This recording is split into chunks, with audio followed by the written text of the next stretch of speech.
Okay, folks, I want to thank you everybody for joining us tonight. We have a couple of virtual heritage hearings.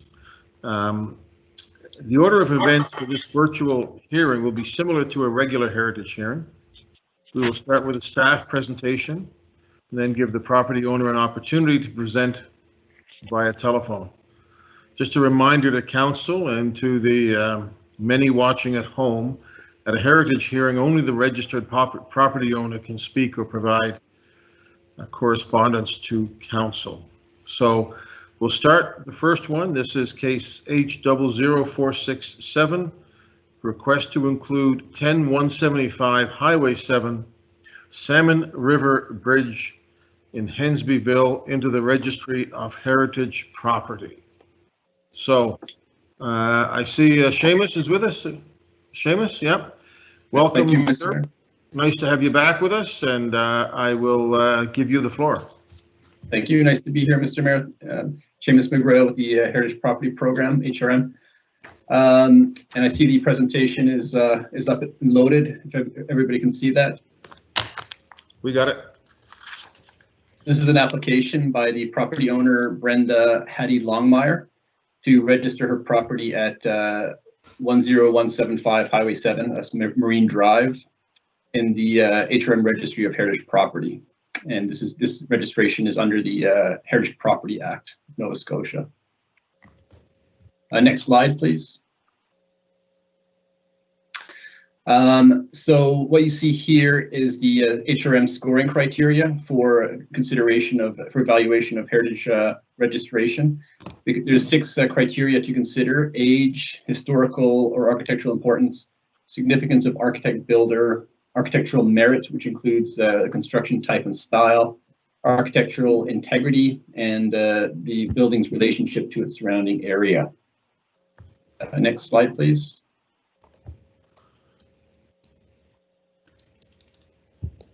So the community is called Salmon River Bridge. It's located roughly halfway between the Halifax Peninsula and Sheet Harbor.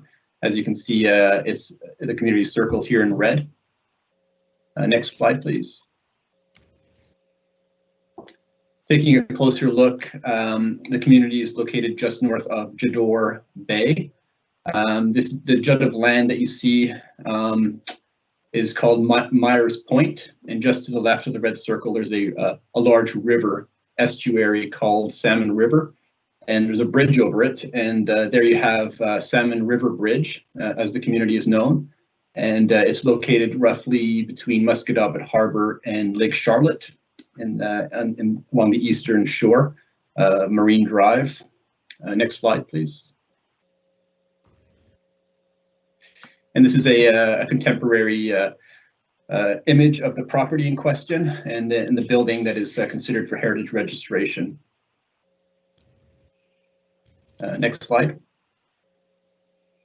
So in terms of the age of the building, it is estimated that the Myers House, as it's called, was constructed in 1884. The house was constructed on the property of William Myers for his grandson, James W. Myers, and his wife, Eliza. Next slide, please. Here you see the Myers family in all their glory. The property has strong relations with the Myers family. This family played an important role in the settlement of Jador. James and Eliza married in 1882 and had 11 children who all lived in this house. In 1901, James was killed in a sawmill accident. Eliza and her 10 surviving children, including 3 sets of twins, continued to live in the home following James's death and remained an active member of the Jador community. In particular, Eliza and Clara were founding members of the Women's Auxiliary in Oyster Pond in 1923.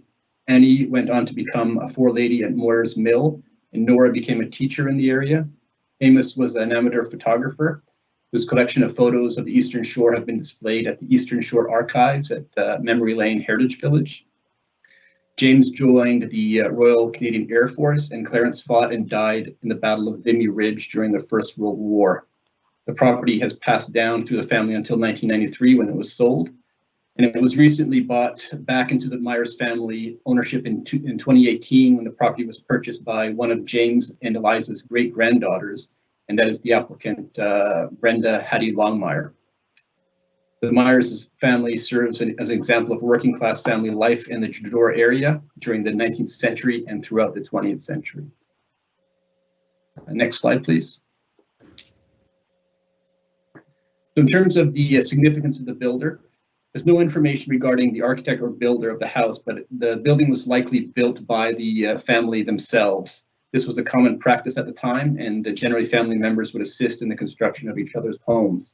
The form of the house is also very similar to other homes built for members of the Myers family. Next slide, please. So the Myers house is a 1.5-story house, wood frame structure. It has a steeply pitched gable roof and features wood shingle siding. Summer kitchen, this addition that you see, was constructed as a 1-story addition to the house sometime before 1909. This type of addition was common in the area at the time, as summer kitchens provided some separation between the heat of kitchen activities and the rest of the main house during warmer weather. Next slide, please. In terms of the style of the house, it's a classic revival style. The style is based on forms and decorations of ancient Greek and Roman buildings. However, the style was greatly simplified in Nova Scotia, particularly where it was used in the design of working class housing. The use of this simplified classic revival style was common in the area during the time, and the house on the subject property includes many of its defining features.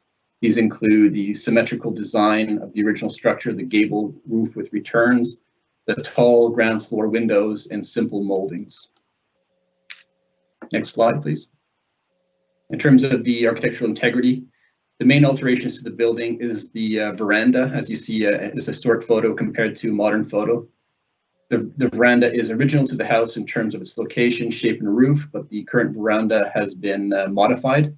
It includes removing the decorative columns, railings, and moldings, as well as enclosing a portion of the veranda to serve as a mudroom.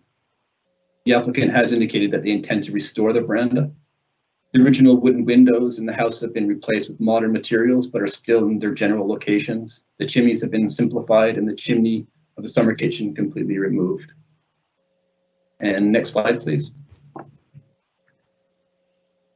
And finally, in terms of the relationship to the surrounding area, the area is characterized by small single detached dwellings on larger lots and of a similar age to the subject property, grouped along Highway 7 and the waterfront. The property fits in well with this established building pattern and reflects the history of the area. The Fisherman's Life Museum is located approximately 600 meters east of the subject property. It also features a similar form and style of architecture to the subject property. And you can see that building on the right. This property was the home of Irvin Myers, James W.'s brother. The house was selected as a museum because it is a well-preserved example of a typical working class house of its time. Next slide, please. And this concludes the presentation, and the recommendation is before you. Thank you. Okay, thank you, Seamus, very much. Any questions of clarification for Seamus? Okay. No questions? Then I will open the heritage hearing. Is the property owner with us? Yes, I'm here. Welcome to council. Hi, thanks for having me. Yeah, nice to have you with us. So just tell us about yourself, and you can have the floor.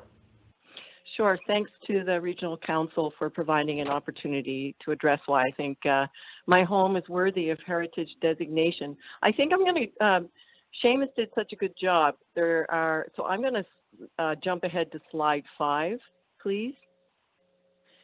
And as Seamus indicated, Amos Myers, my great uncle and my grandmother's brother, was an amateur photographer, and because of him, really, it's one of the reasons that we have such a rich visual history of this place, its environs and its inhabitants, as generation after generation grew up in and around this house. And I mean, In this slide here, you see my grandmother is second from right in this photo. Slide 6, please. Here you see the house in winter, and my great uncle James is actually down at the bottom left, and this is Highway 7 in more bucolic times, I would say. So you're getting a sense of just the kinds of photos that Uncle Amos took. Next slide, please. And this is another family photo taken on my veranda. We have many. We have absolutely hundreds of photos between all of us cousins in the family. Granny is fourth from the right in this photo. Slide 8, please. My grandmother and her firstborn son, also born in this house. My grandmother and all her siblings were born in this house. There were actually 12 born, 11 survived, and yes, there were 3 sets of twins, and my grandmother was one of a member of one of the sets. So this photo was taken in the parlor of my house, which is now my bathroom, and this would have been in 1918. She had him just after the Halifax explosion, actually. Slide 9, please. And this is my mother and her brothers on my front lawn, 1932. Slide 10, please.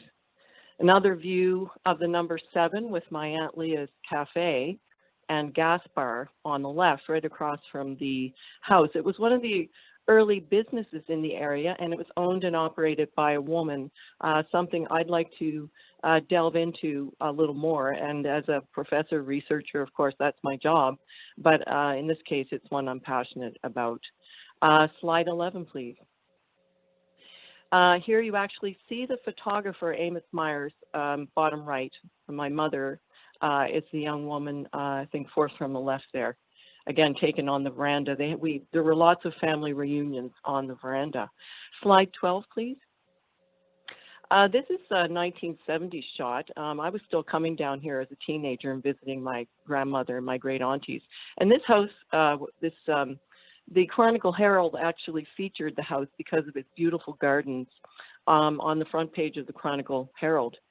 So just an interesting fact. It was well known, the house in the area, because of its beauty, the beauty of the gardens and the veranda, which, yes, I'd like to restore the Victorian detail.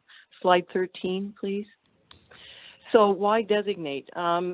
It's clear from Seamus's comments and that my house and the Fisherman's Life Museum are they are actually twins.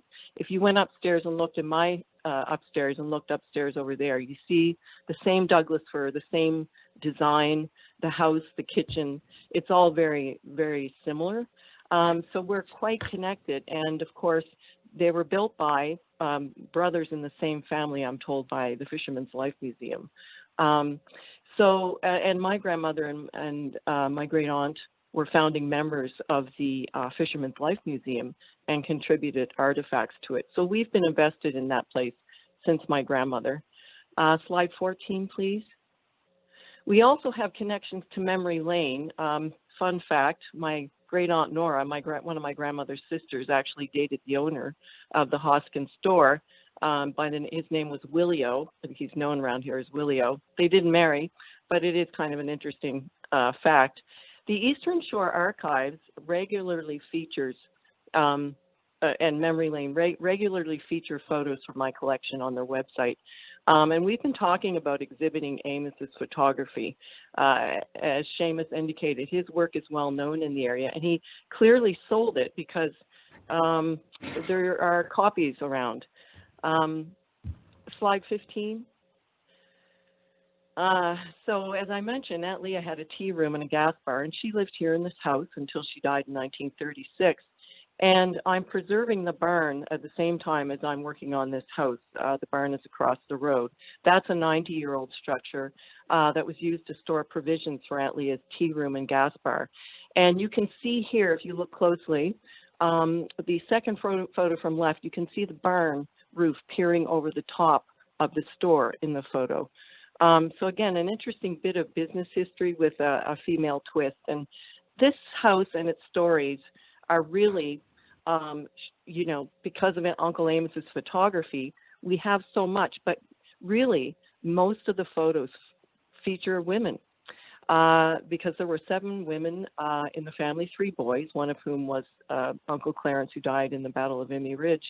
But it's very much a female story, and that's something that I would, like to highlight in my work here. Slide 16.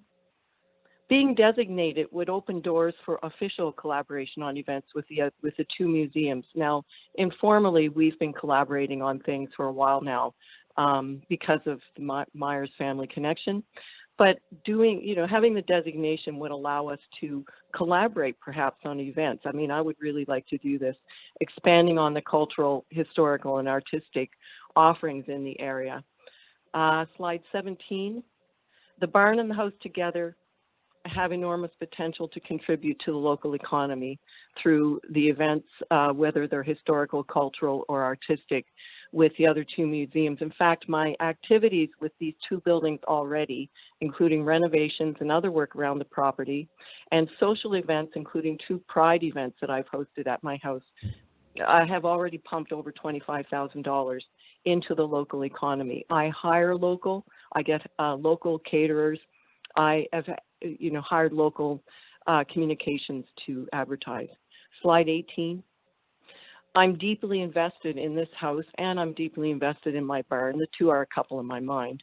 But I've invested $20,000 for sure in this house alone, and designation would help me with several exterior projects related to upkeep. For example, slide 19. The back entry to the basement is wide open. It needs to be covered up to prevent both heat loss and water entry every time it rains. And also, I would like to build a shed there because I have absolutely no storage in this house. Upstairs, there's 1 closet. Slide 20. The vestibule floor needs insulating, and the rock wall foundation needs repairing and sealing.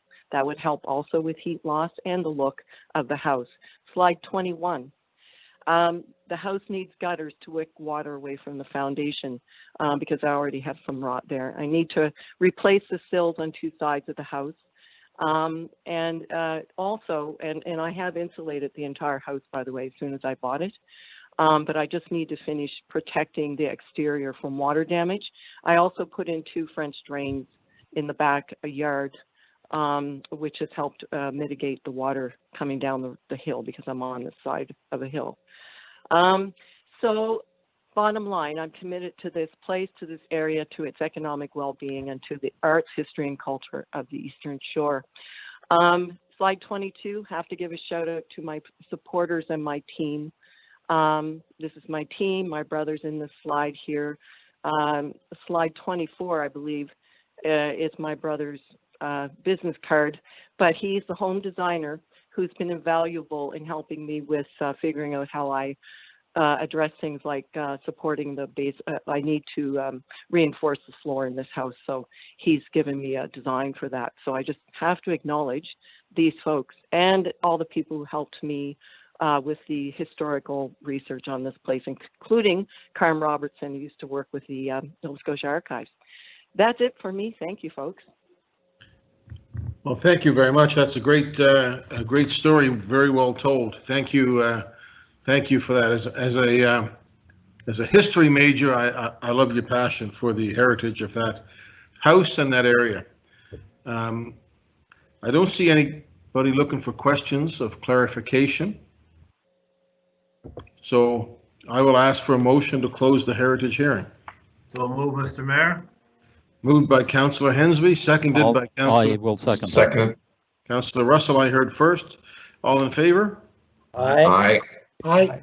Opposed? Aye. So Seamus can stay with us if necessary. Perhaps we'll go to Councillor Hensby. Mr. Mayor, I'll be very pleased and honored as a member of the Heritage Advisory Committee, but also as a local councillor. I'm very proud to put this motion forward that Halifax Regional Council include 10175 Highway 7 is shown in map 1 of the staff report dated February 4th, 2020 in the Registry of Heritage Properties for the Halifax Regional Municipality as a municipal heritage property. Second, Bill Carson. Thank you. David, Councillor Hensby. Well, Mr. Mayor, it's a very proud day for the Eastern Shore to have another one of our heritage buildings duly recognized and registered. I wish that more would be doing this. And I want to thank the professor for the love and the dedication and commitment she has for her, not only for her family, but to the community. And I think this is going to be a great asset for the community. I really think that barn is going to be a really little hotbed of economic opportunities on the side of that road, because we know there's a lot of yard sales and people and vendors on the side of the road in the area now. And I think this would be a great spot to drop in and buy some local wares. So good luck, and you have my support all the way. Thank you. Thank you. Thank you. Councillor Stretch. Thank you very much, Your Worship, and thank you, Councillor Hensby. I wish I could have seconded that, but I couldn't get my button on fast enough. And Doctor, thank you very much for your presentation.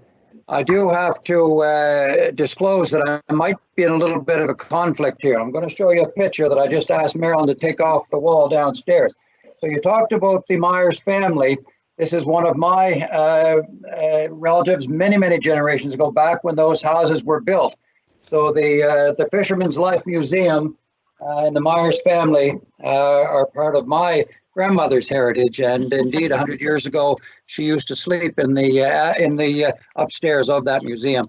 So without a doubt, I am going to support this. I think it's wonderful that you and others are preserving the rich heritage of the Eastern Shore. And you know, when my grandfather Stretch from the Musquodoboit Valley went down to find his bride on the Eastern Shore, they used to call them fish and chips. He grew the potatoes here in the valley, and she caught the fish on the Eastern Shore. So in support of that, I say that very respectfully, I'll be supporting this 100%. Thank you. Thank you, Councillor. Councillor Outfit. I just wanted to say I'm happy to support this, but I also want to offer my sympathies and condolences to the owner. As the owner of an 1870s farmhouse up in Malagash that I refer to as the Malagash Money Pit, I hope you know what you're getting into, but it's worth it and it's wonderful, and I wish you well. I really enjoyed your pictures, and I wish you great luck with this project. What you're doing is important, not only for your family but the community. Wish you luck, and you will get through it. Stay tough. Thank you. Thank you, Councillor. Councillor Karsten. Thank you thank you very much, Mr. Mayor. So certainly I'm very pleased to support this as well. For the doctor, I have relatives in East Jador and West Jador, and certainly know that area quite well personally. So I wasn't going to really ring in other than what Councillor Stretch's commentary was, and I would ask the clerk, Mr. Mayor, please to just officially change the seconder to Councillor Stretch. Thank you very much. Thank you. All right. Thank you. Anybody else? If not, I think we can call the roll on this one. Councillor Stretch? For the motion. Councillor Hensby? Absolutely affirmative. Councillor Karsten? For the motion. Councillor Nicol? Yes. Councillor Austin? In favor? Councillor Mancini? For the motion. Councillor Mason? For the motion. Councillor Smith? For. Councillor Cleary? Yes. Councillor Walker? For. Councillor Adams? For. Councillor Zarowski? For the motion. Councillor Whitman? Yes, please. Deputy Mayor Blackburn? Most definitely for the motion. Councillor Russell? In favor. Councillor Oaken? For and with sympathy. And Mayor Savage? Support the motion. So that motion passes. And once again, on behalf of council, we want to thank you to the property owner for the passion that you have for that property and for your community. Thank you very much, and we wish you the very best. Thank you very much, everybody. Yep. Okay, colleagues, let's move to the second case we have, which is to include case HO0476, request to include 6047 Jubilee Road in the Registry of Heritage Property. And Seamus, you're back with us. You've changed your picture. Yes, thank you, Mr. Mayor. So behind me, you see the property, the subject property in question. And I see the presentation is up again for this next item. So this is an application by property owners Sarah and Ian Bezanson under the Heritage Property Act to add their property at 6047 Jubilee Road to the HRM Registry of Heritage Property. Next slide.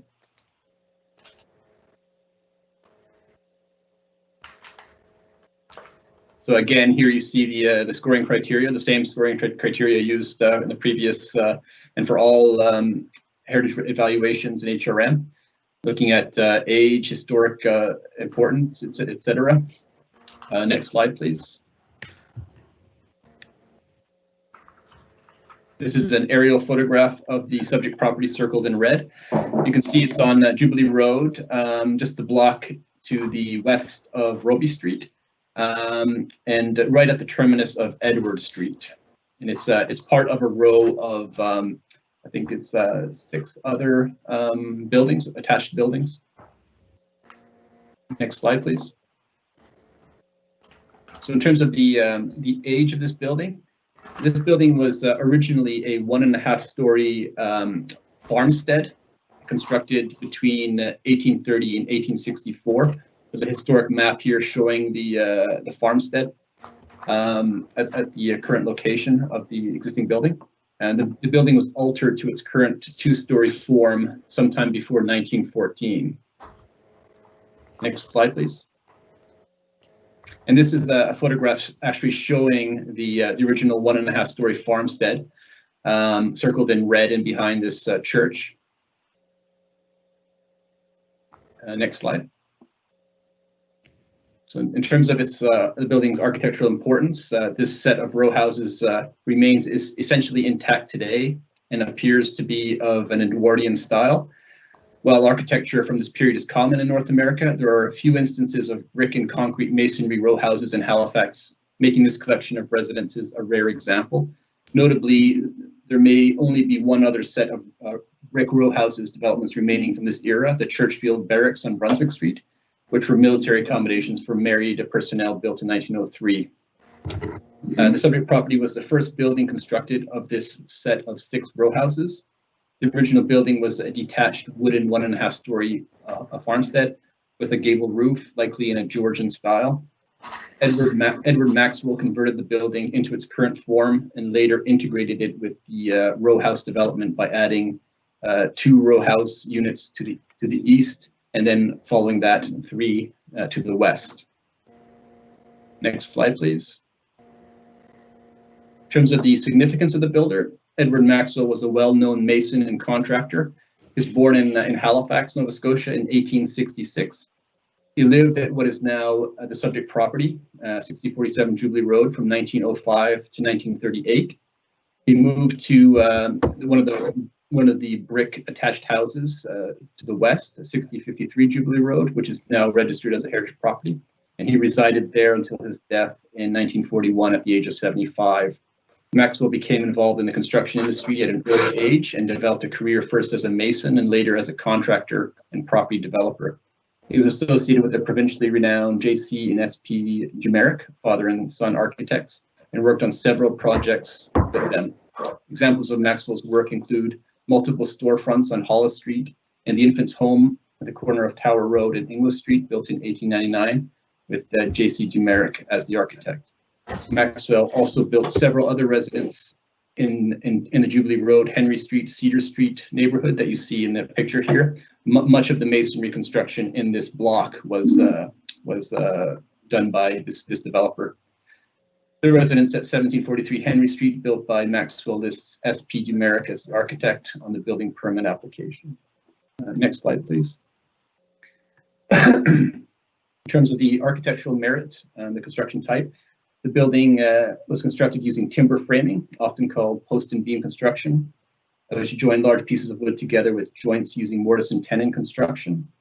Timber frame buildings are rare in Halifax because the construction method became less common as of the late 19th century, when it was replaced with other construction methods. The construction type is rare because it is a wooden building that was integrated into a row of brick buildings. Next slide, please. Next slide, please. Similar to the brick row houses in form and rhythm, the style of this building is a rare transition from an earlier Georgian style to a predominantly modified Queen Anne.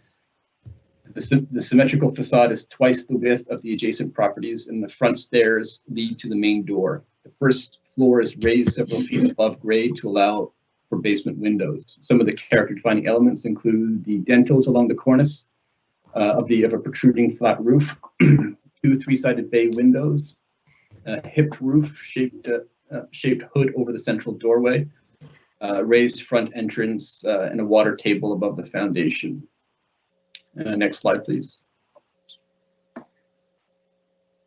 So this wooden building underwent a dramatic alteration when Edward Maxwell transformed it from a Georgian detached 1.5-story dwelling into a 2-story Queen Anne style Edwardian row house during the first decade of the 20th century, but it remains largely unchanged since that time. A more recent alteration includes the installation of vinyl siding on the rear elevation. There was vinyl siding on the front, but the property owners, the existing property owners removed that and restored the wood siding on the front. But there is still vinyl siding at the rear. In terms of its relationship to the surrounding area, as the only wooden building within a large streetscape of red brick buildings, 6047 Jubilee Road is an important architectural asset, contributing to the heritage character of the surrounding area. It stands out as an exceptional structure due to the contrasting wooden material, its larger width, and its location right at the terminus of Edward Street. And the recommendation is before you, and this concludes the staff presentation. Thank you. Thank you. Thank you again, Seamus. I don't see any questions, clarification. So we will ask if the property owners, Mr. Bezanson, are you on the call with us? Yes, I am. So that's Ian Bezanson. Yes. Welcome to council, sir. Thank you for joining us. I'll hand the floor over to you. First of all, I should say I'm going to open the heritage hearing and invite you to speak to us. Sure. So my name is Ian Bezanson. My wife and I bought this house maybe 5 years ago. When we were looking at it originally when my wife was pregnant with our oldest son, and we actually didn't buy it originally, and then came back and bought it some months later. When we first bought this house and when we were first looking at it, as Seamus mentioned, it was clad in vinyl siding, and the listing had suggested that it was a brick row house, not that it was wood. And my wife and I, both growing up in the area, have always loved the brownstones on Jubilee, and when the opportunity came to buy one, we were all over it. And lo and behold, came to find out that it was not a brownstone, that it was actually a wooden home. And we've been restoring it, kind of a major job each year since we bought it, and that restoration process has really kind of peeled back the onion, I guess, of the stories of kind of the transitions of the house and what it's been through. So I mean, as we've peeled the multiple layers of wallpaper off the wall, we first recognized that the second story used to have a pitched roof, which Seamus had mentioned. So when we peeled off a bunch of wallpaper, we realized that there was a second tone of plaster and a pretty defined diagonal line coming down on either side of the house.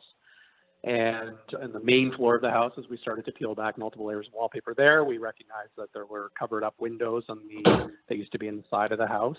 Same in the basement, there were windows that you could see the 6 inches to our neighbor's house on either side. So it's been a house that pretty well every time we do anything to it, I think as are most old houses in the city, we come to realize that there's an awful lot more to the story with this place. It's definitely the house that my wife and I plan on raising our children in. We plan on retiring when the time comes, and we'll stay here as long as we possibly can. And it's one that we've continued to and will continue to lovingly restore. As Seamus mentioned, the vinyl siding on the front, we took off and fixed up the wood shingles underneath. We plan to do the same to the back of the house, probably next year or the year after. We plan to restore all the wooden windows in the house, and then on the interior, we've been picking away at a room or two at a time to bring back the former glory of the plaster, and refinished all the floors, and essentially are trying to restore it to its former glory. So that's probably in a nutshell all that I've got. I think Seamus did a pretty good job otherwise. Okay, I think you did as well. Thank you very much, Mr. Bezanson. That was well told. Thank you. Yeah. Any questions? All right, Councillor Hensby, just one council person per screen, please. Beautiful. All right. I'll ask for a motion to close. I'll ask for a motion to close the public hearing. Moved, Councillor Mason. Seconded by Councillor Cleary. All in favor? Aye. Aye. All right. Then Councillor Mason, is this you or Councillor Cleary? Yes. Yes, please. You? I move that Halifax Regional Council include 6047 Jubilee Road as shown on map 1 of the staff report dated February 12, 2020 in the Registry of Heritage Properties for the Halifax Regional Municipality as a municipal heritage property. I so move. Second, Councillor Cleary. Thank you. Councillor Mason? I'm so happy to see this property being registered. I'm glad we're now up to 2 in that kind of hugely historic streetscape along there. And it's funny, Ian, I didn't realize that's where you lived. We've exchanged all those emails and phone calls for the last number of years, and now I'm going to have to drop by when COVID's over to visit because I'm really, really interested in seeing what you've done. So good of you to do all this great work for the community, and I really thank you for that. So I have nothing further. It's always great when we have a property owner coming in and asking for registration, and I ask council to support the ambitions of the property owner. Thank you, Mr. Mayor. Thank you. Seeing nobody else, let's call the roll here. Councillor Stretch, For the motion. Councillor Hensby, Affirmative. Councillor Karsten, For the motion. Councillor Nicol, Yes. Councillor Austin, In favor? Councillor Mancini, For the motion. Councillor Mason, For the motion. Councillor Smith, For. Councillor Cleary, Yes. Councillor Walker, For. Councillor Adams, For. Councillor Zarowski, For the motion. Councillor Whitman, Yes. Deputy Mayor Blackburn, Voting yes on the motion. Councillor Russell, In favor? Councillor Outhitt, Yes. Mayor Savage. Indeed, yes. So that motion carries. Mr. Bezanson, to you and to your wife and your family, we wish you the very best in your beautiful home. Thank you for coming out tonight, sir. Thank you for having me. I appreciate it. Okay, that brings an end to our heritage hearings. So April, tell us, what are we doing? Are we going back into that other meeting? What are we doing? Hi there, Mr. Mayor. No, you can continue in this meeting. Okay. So we're going to continue with our council meeting. We're moving on to 11.4.1. We're coming to motions from members of council. I'll go to Councillor Cleary, assistance for the Beirut explosion. Thank you, Your Worship. So I'm happy to put on the floor that Halifax Regional Council pledge up to $200,000 toward Beirut explosion assistance and direct the Chief Administrative Officer to work with the Lebanese community and/or the Honorary Consul for Lebanon to determine the best use of the funds and return to Council with a recommendation and a source of funds.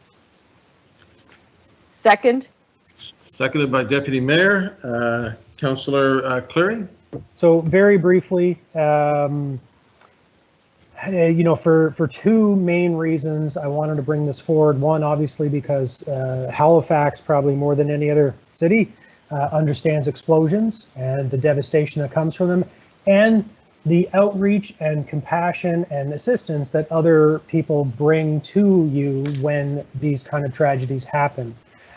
The second, and we need to pay that forward, the second is because of our local Lebanese community, which is large and significant and compassionate on their own and are just devastated by this. And so I know our federal government has pledged some support. I know our provincial government has pledged meager support. And I thought it was appropriate for Halifax, given our history, that we would also pledge some support. Not nearly enough, and I wish in COVID we could go even beyond this, but I recognize that, even our empathy and compassion is going to have some limitations.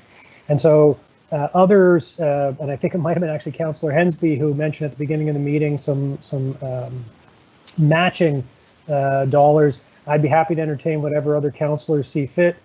If we want to set something up where we would match up to $200,000 to get other people in the community to, and I understand, I think it's Jordan Lowen, a young man who's already raised over $25,000. So there are lots of people in the community doing things, and maybe this is an incentive for others. But anyway, I would like to see us pledge up to $200,000. So I put that motion on the floor. Thank you, Mr. Mayor.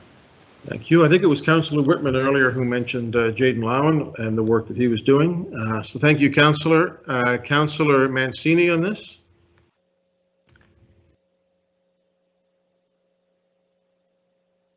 I'm coming. Yeah, there you go. Sorry, a little slow. Thank you, Mr. Mayor. Do you know, I don't know if the councillor knows this or not, but will these funds be matched federally? Like right now, they had a program set up where if individuals or organizations put funds in, the federal government would match it. So I'm just curious if you know that. Thank you.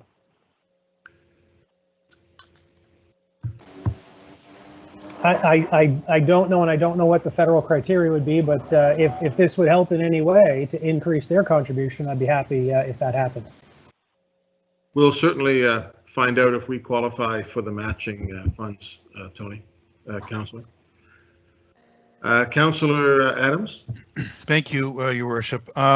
First of all, I think it'd be more appropriate to request a staff report on this because it's a possible expenditure of funds. I will be opposed to this, and I'll explain why. First of all, I have an immense amount of respect for our Lebanese community. I've got a number of very close friends. I've participated in a lot of the events.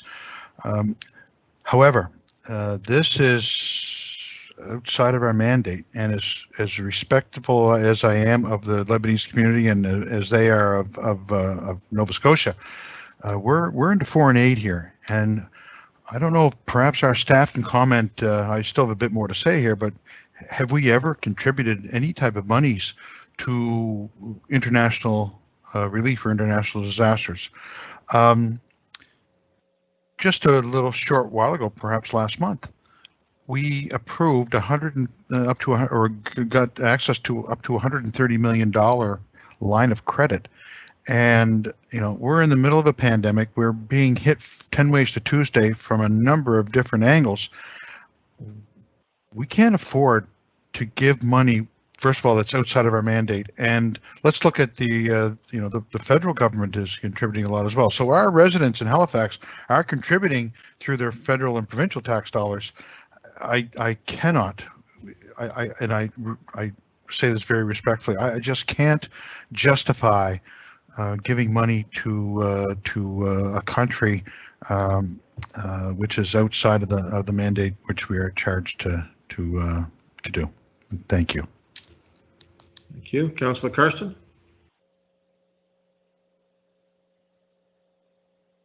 Thank you very much, Mr. Mayor. And I did speak to one councillor, but didn't happen to be Councillor Adams. And I just have to echo virtually each and every word that he said. Number one, the question wasn't answered, Councillor Adams, that you raised initially, and that is not only would I be more comfortable, but I think it would be, so I'll go to the solicitor first, Mr. Mayor, through you to John. Should we not have a staff report before, as the motion says, by motion of what's before us, we're pledging the money up front. That's the intent here. So if I could have clarification on that after I finish my other comments, and I'm losing my voice here, so that may not be a bad thing for you folks. But you know, the essence is exactly what Councillor Adams said.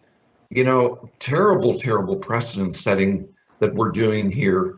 You know, there's so many, this wasn't a natural disaster as such, but a disaster like this happens frequently around the world.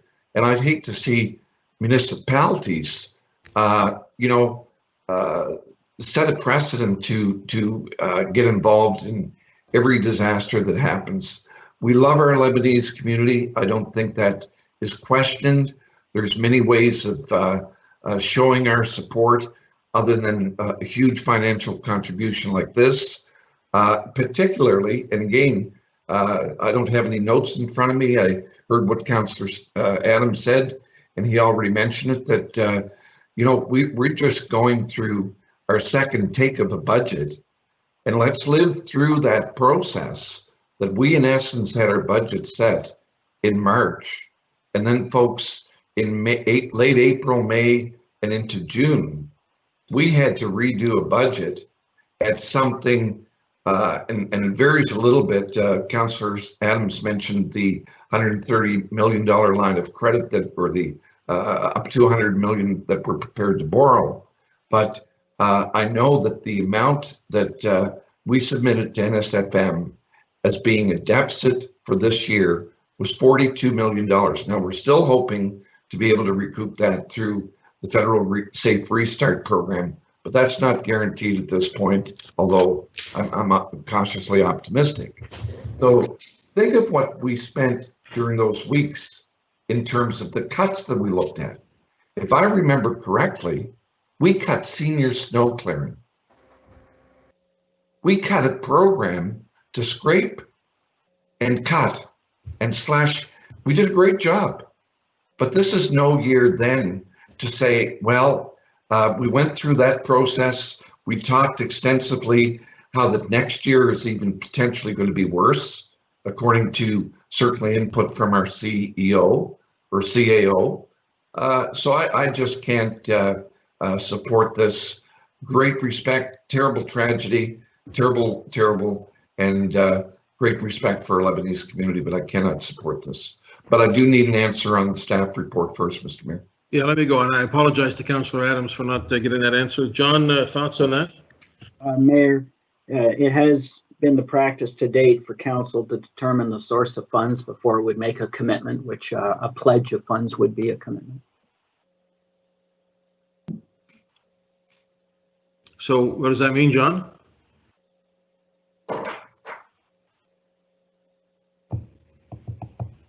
Would that mean it would be referred to Audit and Finance to determine a source of funds, John? I got my mute button locked in there. That would be the normal practice, yes. To be referred to Audit and Finance. To identify the source of funds. Okay. Before making a pledge. Councillor Carsten?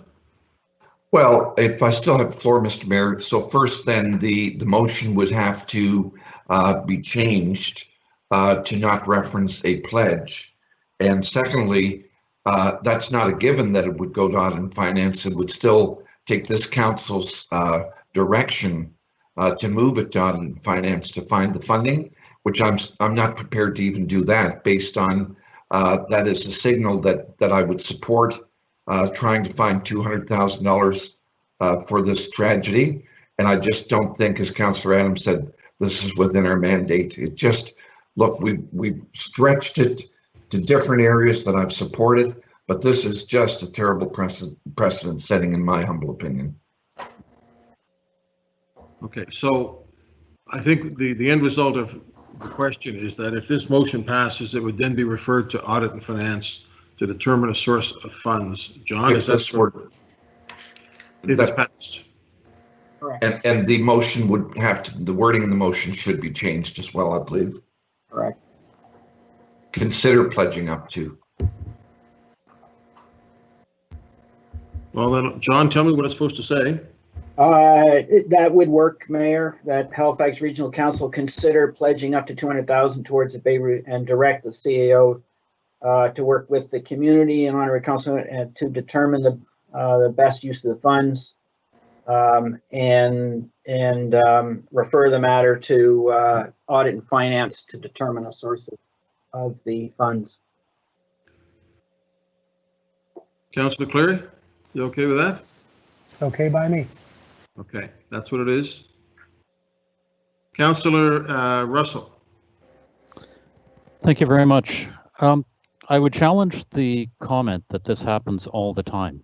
This type of disaster last happened in December 6th, 1917. I believe I've got the floor. I might be mistaken on that. And it happened here in Halifax. And at that time, we had the largest man-made disaster, non-nuclear explosion on the planet. And we kept that record for 103 years. And a little while ago, we lost that record to Beirut. They beat us, unfortunately, in having the largest man-made disaster on the planet that is non-nuclear. Back in 1917, it was probably not the mandate of the city of Boston to come to our aid and send a bunch of the hospital personnel and the nurses up. And it was incredibly thankful that they did. And we honor that every year by sending a tree down to Boston that costs well in excess of $200,000 to ship down there, and for everything else that goes along with that. So I would ask that people look back to our history and where we were in the same situation, and we received assistance from a foreign country, but direct assistance. I would expect that this $200,000 would go to members of the local community instead of being sent to Beirut. But I would ask for people to consider this in the same situation that people helped us out 103 years ago. Thank you. Thank you. Councillor Zarowski?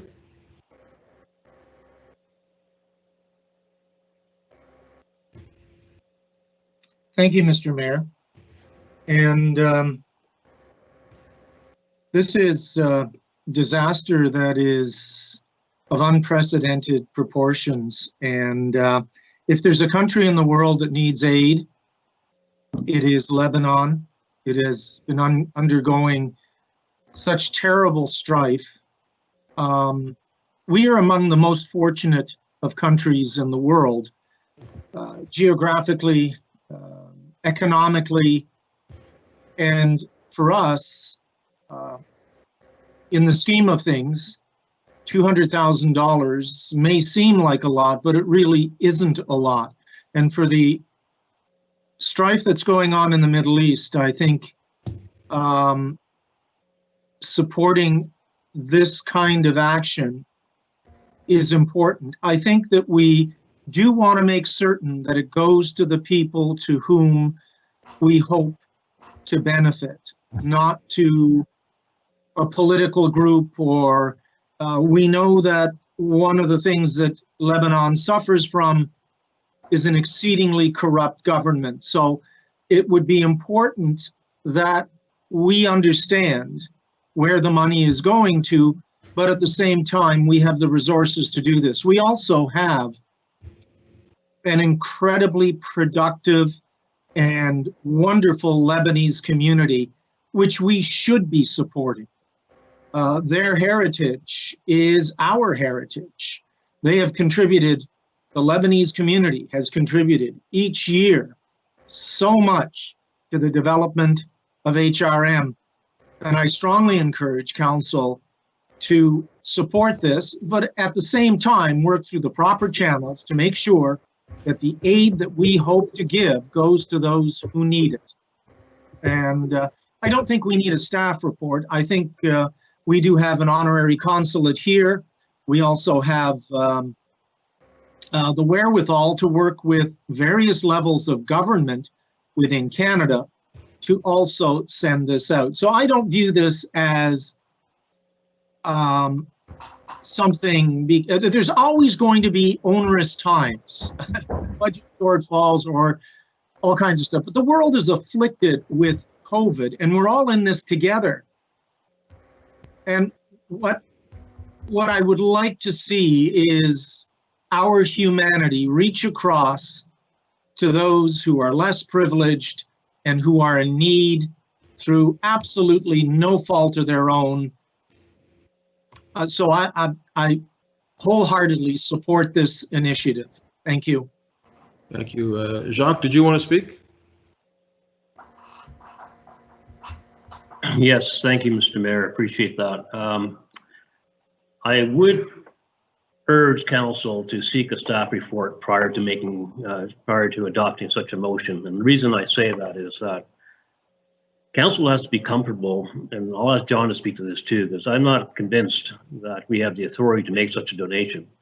We need to do some checking on this. We did some preliminary checking and through finance, and we found that HRM had made a donation to couldn't find any instance where HRM in the past has made a donation to an international relief cause.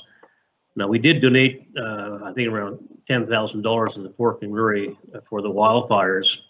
And I think we think some years ago through the FCM, we made a donation for some work on governance that was going on in Guyana. But it wasn't a donation for international aid or relief. So really the question, which begs the question, whether we actually have authority to make such a donation. So I would not want to raise expectations until we're crystal clear on our ability to actually do this. So I would certainly urge council, and then look, I'm the first one to join the chorus that says, you know, this is a terrible tragedy. The Lebanese community here in Halifax are incredibly generous, successful people.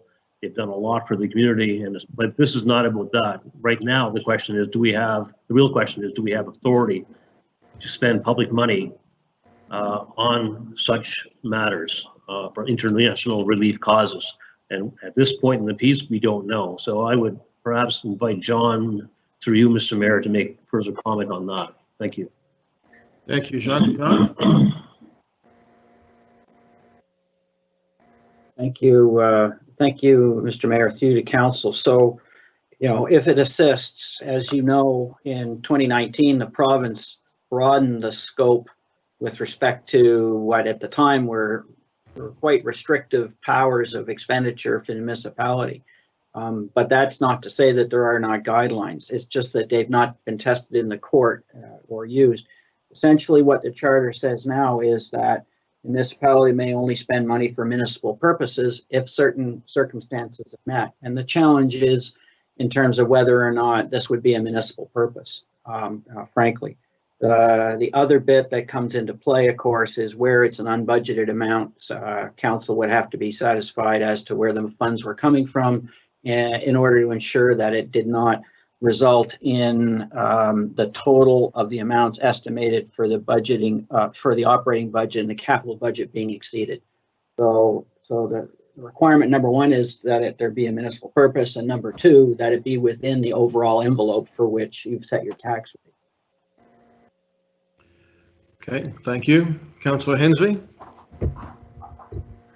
Thank you much, Mr. Mayor. And further to our municipal charter under section 78A, subsection 5, in the event of ambiguity of whether or not the municipality has the authority under this or any other act to spend money or to take any other action, ambiguity may be resolved as so to include rather than exclude powers of the municipality had on the day before the section came into force. And furthermore, under section 79B, the council shall establish procedures to authorize and verify expenditures that are not included in an operating or capital budget. And that amendment was 2019. So I think we do have some latitude here in regards to looking at this.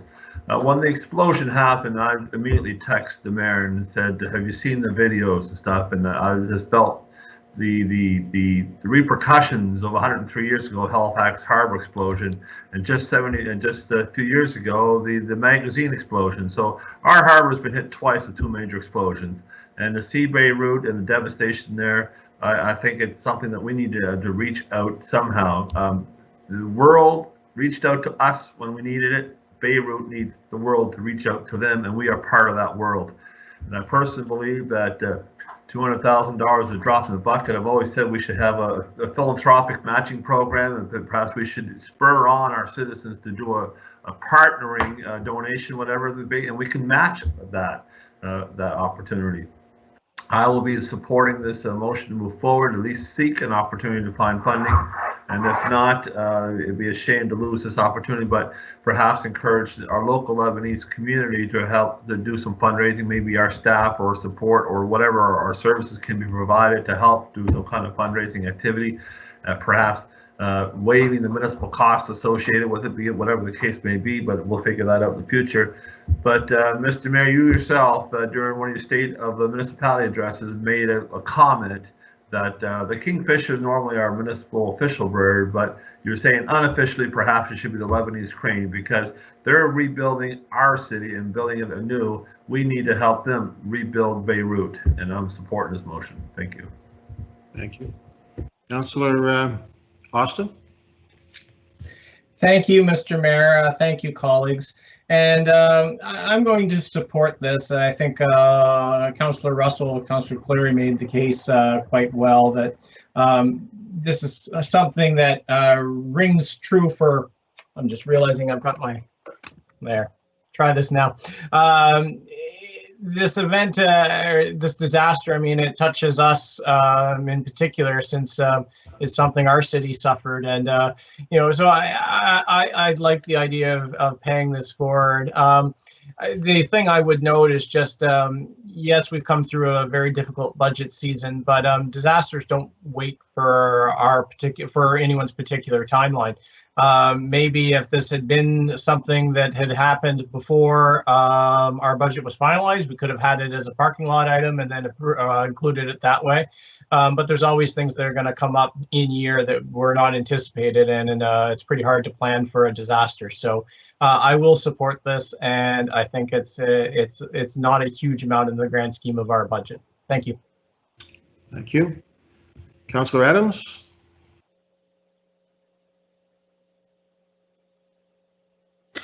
Thank you again, Your Worship. I was going to speak because I saw in the original motion had recommendation, but that is not included now because I do think we need to get a recommendation from staff with regard to this.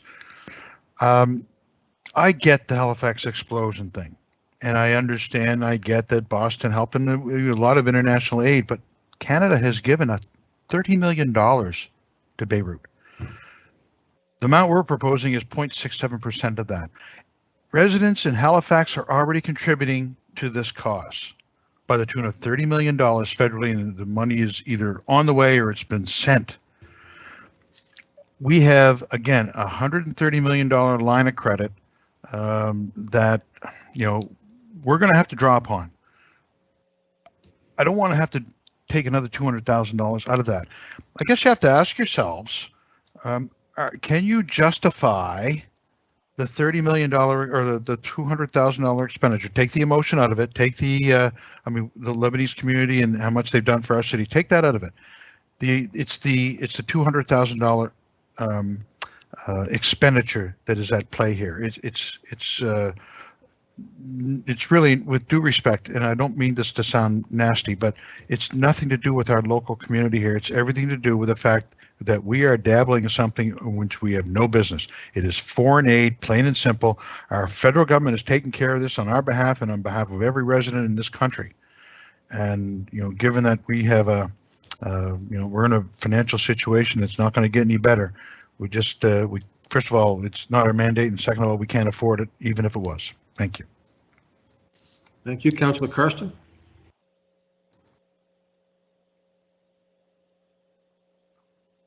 There we go. My mic is now unmuted. Thank you again, Mr. Mayor, for the opportunity to speak a second time. I won't repeat anything that I've said prior, nor will I repeat what Councillor Adams just said.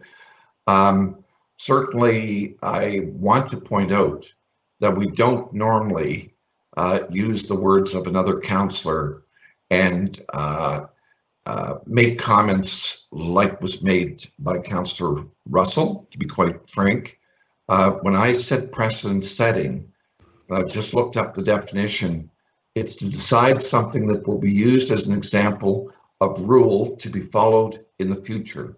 The ruling in the case or motion or situation is likely to set a precedent for how future cases or motions or issues are decided.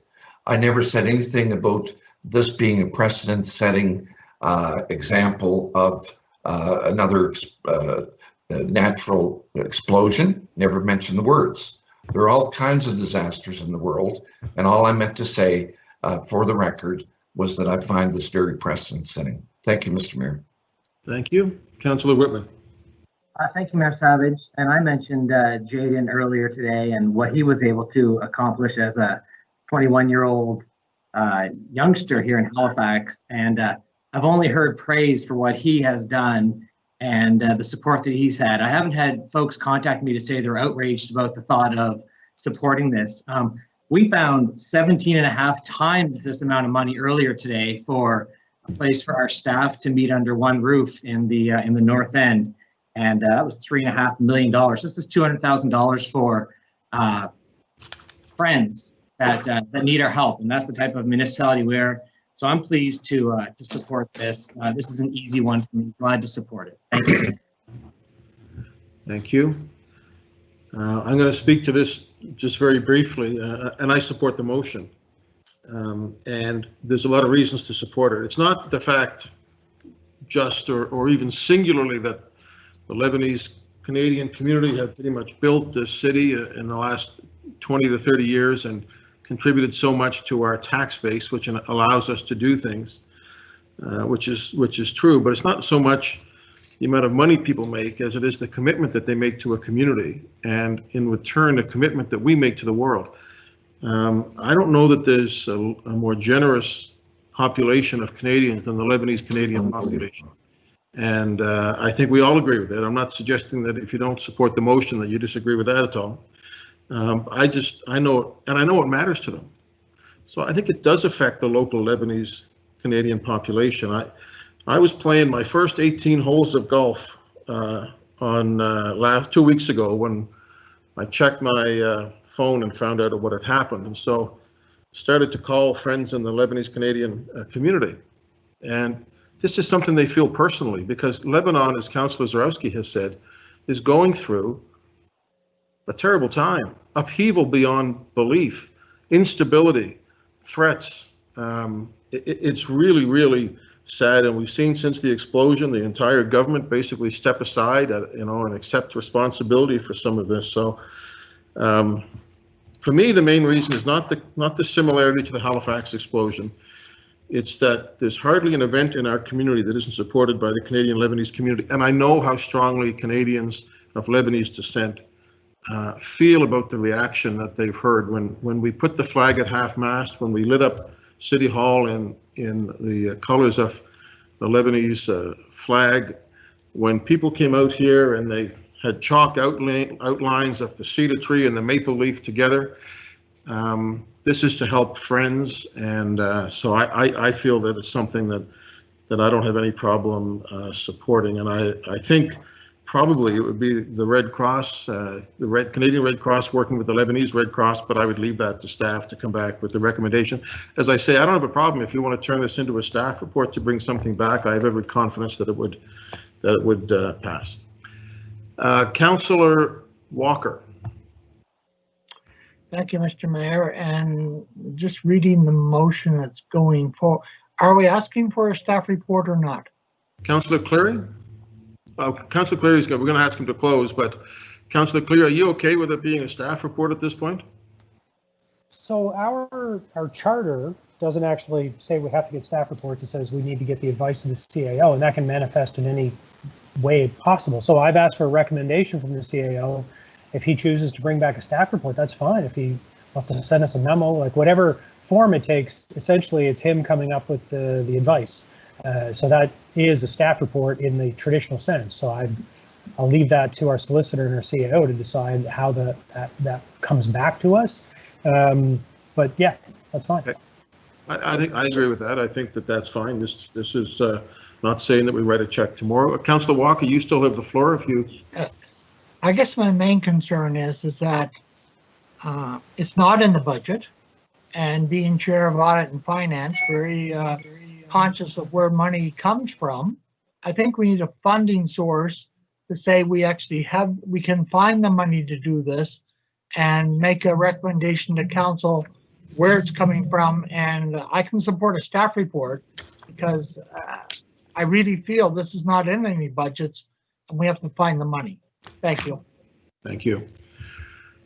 Councillor Nicol, what does it look like? I think we're working on that. Councillor Cleary, final words. Thank you, Your Worship. And I thank my colleagues for the debate on both sides. It's interesting, you know, I know many of the councillors who spoke against doing this also spoke against giving money to the YMCA, giving money to the hospice, giving money to other things that aren't typically in what we consider our core mandate. And some of us have different positions on what that is, and I appreciate that that back and forth and that discussion. But to me, this is one of those areas that, you know, it may be outside what we would normally do, yeah. But that doesn't mean we shouldn't try to do it, because I think it's a really important thing to help out what's happening in Beirut and to pay forward the kind of advice and help and money and materials and people that were sent here when we were going through the same thing. And so I thank everyone for that, and I hope you can support this so that we can, in our small way, and it is a small way, I mean, it is about 0.02% of our overall budget, and it is a small percentage of what, you know, other levels of government are doing in terms of aid. But it is something that is significant for us, and I think would be significant for the people who it ends up helping. So thank you very much, colleagues. Okay, so Councillor Karsten, clarification? Yeah, Mr. Mayor, oops, yeah, my mic's on. So I have spoken twice, but it is a point of clarification because I'm still not sure what the motion is. I thought the solicitor did say that, where are we? That the wording of us pledging up front wasn't necessarily appropriate. So because if you read the motion that's still on the floor without any changes, it just says, out and out, if this passes, we pledge the money. Well, that's not necessarily, I don't think, what we're saying if we're waiting for a staff report. So Phoebe changed it in the chat there. It says consider. So it will come as in accordance with AO1, it will return through audit and finance as a staff report and recommendation, dealing with the fact that regional council is considering pledging up to $200,000. Okay, thank you. I didn't see. Thank you for the clarification. Okay, thank you for that, John. Okay. Ready for the question, colleagues? Question. Councillor Stretch, For the motion. Councillor Hensby, Affirmative. Councillor Karsten, Against the motion. Councillor Nicol, Yes. Councillor Austin, In favor? Councillor Mancini, In favor of the motion. Councillor Mason, For the motion. Councillor Smith, For. Councillor Cleary, Yes. Councillor Walker, For. Councillor Adams, Against. Councillor Zarowski, For the motion. Councillor Whitman, In favor. Deputy Mayor Blackburn, Voting yes on the motion. Councillor Russell, In favor? Councillor Outthip, Yes. Mayor Savage. In favor of the motion?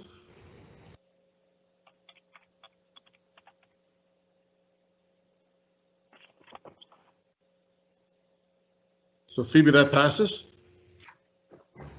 Yes, Mr. Mayor, that does pass. Okay, thank you. Thank you, Councillor Cleary. 11.4.2 stands in the name of Councillor Hensby. Charges for the resolution of inadequate water supply. Councillor Hensby.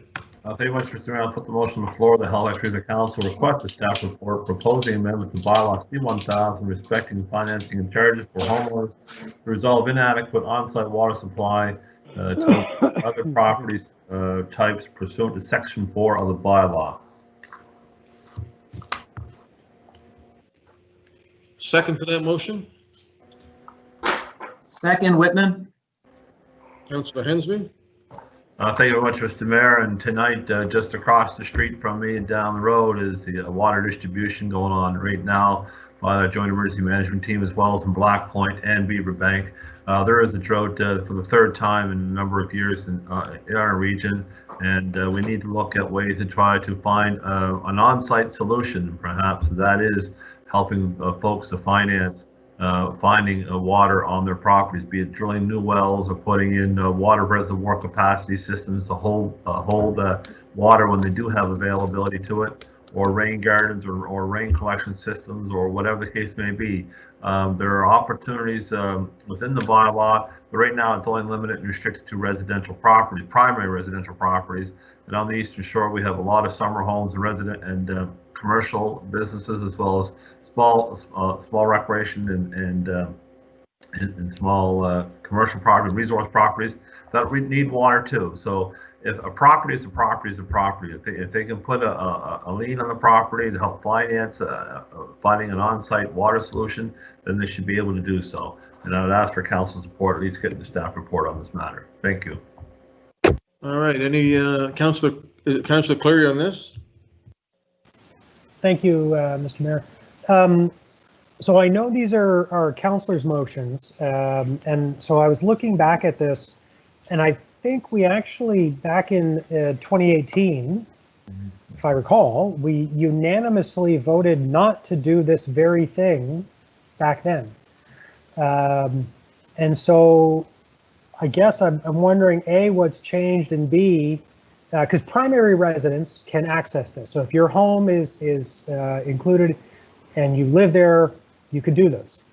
I guess on a procedural issue, if I could ask our solicitor, can we actually vote on something that we unanimously voted against just a year and a half ago? And then the other thing is, if we do, because we voted against it, do we need to have a greater than majority vote for it if we do it today? Mr. Traves, we chatted a bit about this yesterday, I think. Yes, Mr. Mayor, through the council. So yes, council ultimately, if it decides to seek a staff report, will likely find that this is the exact same matter that was decided in 2018, at which point we'll have to decide if it wishes to rescind the decision in 2018. At the moment, this is a request for a staff report, notwithstanding where that report is likely going to go. So a simple majority is all is needed for the staff Correct. report. Yeah. Okay, thank you. For a staff report. Okay, I think that was Councillor Austin's question. Ready for the question, colleagues? Mayor, just quick. Hang on. Mayor, just quickly. Mr. Mayor, if I may, also, if you go back to the discussion back in 2018, I said this is a good starting point, but this may need to be revisited in the near future, and that future has come today. Thank you. Councillor Outfit? Yeah, just for clarification with John, and thank you, Mayor. My understanding was that you could actually bring up a motion annually. After a year, if something was defeated, you could bring it back. And that does not mean you'd have to rescind that it was defeated the first time. I'm not saying how I would vote on this, whatever, but I thought that after 12 months, you could bring a motion forward again, and that would not rescind the previous motion. And I remember Don Sloan every year bringing up a motion, and it would be defeated, and how to change how the deputy mayor was appointed rather. So, John, I'm just checking in with you here. There's something not making sense to me. That rule was amended last time that AO1 was looked at, and council at that time has set the rule that it's basically a motion of rescission up until the council changes. So a new council is not bound by the actions of the last council, but you've made a decision on this matter, and it would take a motion of rescission to change that at this point. Yeah, that makes sense now. Thanks, John. Thank you, Mayor. Thank you. Ready for the question, colleagues? Phoebe? Councillor Stretch? For the motion. Councillor Hensby? Affirmative. Councillor Karsten? For the motion. Councillor Nickel, Yes. Councillor Austin, No. Councillor Mancini, Yes. Councillor Mason, No. Councillor Smith, Yes. Councillor Cleary, No. Councillor Walker, Or Councillor Adams, For. Councillor Zarowski, Against the motion. Councillor Whitman, In favor? Deputy Mayor Blackburn, Voting no on the motion? Councillor Russell, In favor? Councillor Outfit, In favor. and Mayor Savage. Enthusiasm. Favor? That motion carries. Thank you. Councillor Mancini, right-of-way wildflower pilot project. Councillor Mancini. Thank you, Mr. Mayor. Put the following motion on the floor that the Halifax Regional Council request a staff report to outline the costs and benefits of a pilot project to replace grass with wildflowers in the right-of-way at Akerley Boulevard. So moved. Second, Whitman. I heard a couple of, I didn't catch it. Was it Whitman? Whitman. Thank you, Councillor Whitman. thank you, Councillor Whitman. Yeah, thank you, Mr. Mayor. Thank you, Councillor Whitman. Replacing the right-of-way with wildflowers is done in various cities in Europe. And the rationale behind it is really twofold. One, there are cost savings potential by not having to have the lawn maintained and cut on a regular basis. The other aspect is from the environment and for the bees, and a lot of our residents have asked for something like this. So this is simply a request for a pilot program. It would take, we do it for 2 to 3 years. I have spoken to staff, and there would be some work up front to get the right-of-way in a situation where the wildflowers can be planted and maintained. So I'm looking for your support for staff to come back and outline the costs associated with it. Thank you. Thank you, Councillor Nickel. Thank you. And it's interesting, we discussed boulevard gardening and this is Akerley Boulevard. So it is putting gardening in the boulevard. So I'm supportive of this. You might want to define what your wildflowers are because some people call weeds wildflowers. But to that point, we spoke a lot earlier about stormwater management. And I wondered if they could look at some sort of stormwater, if it's needed in the boulevard as you do something like this to direct some of the stormwater. That it's good to have the impervious surfaces where you have the water is able to go in, but sometimes there might be a need for a swale or something. So I just, as you do a pilot, maybe you could consider looking at stormwater management at the same time. Thank you.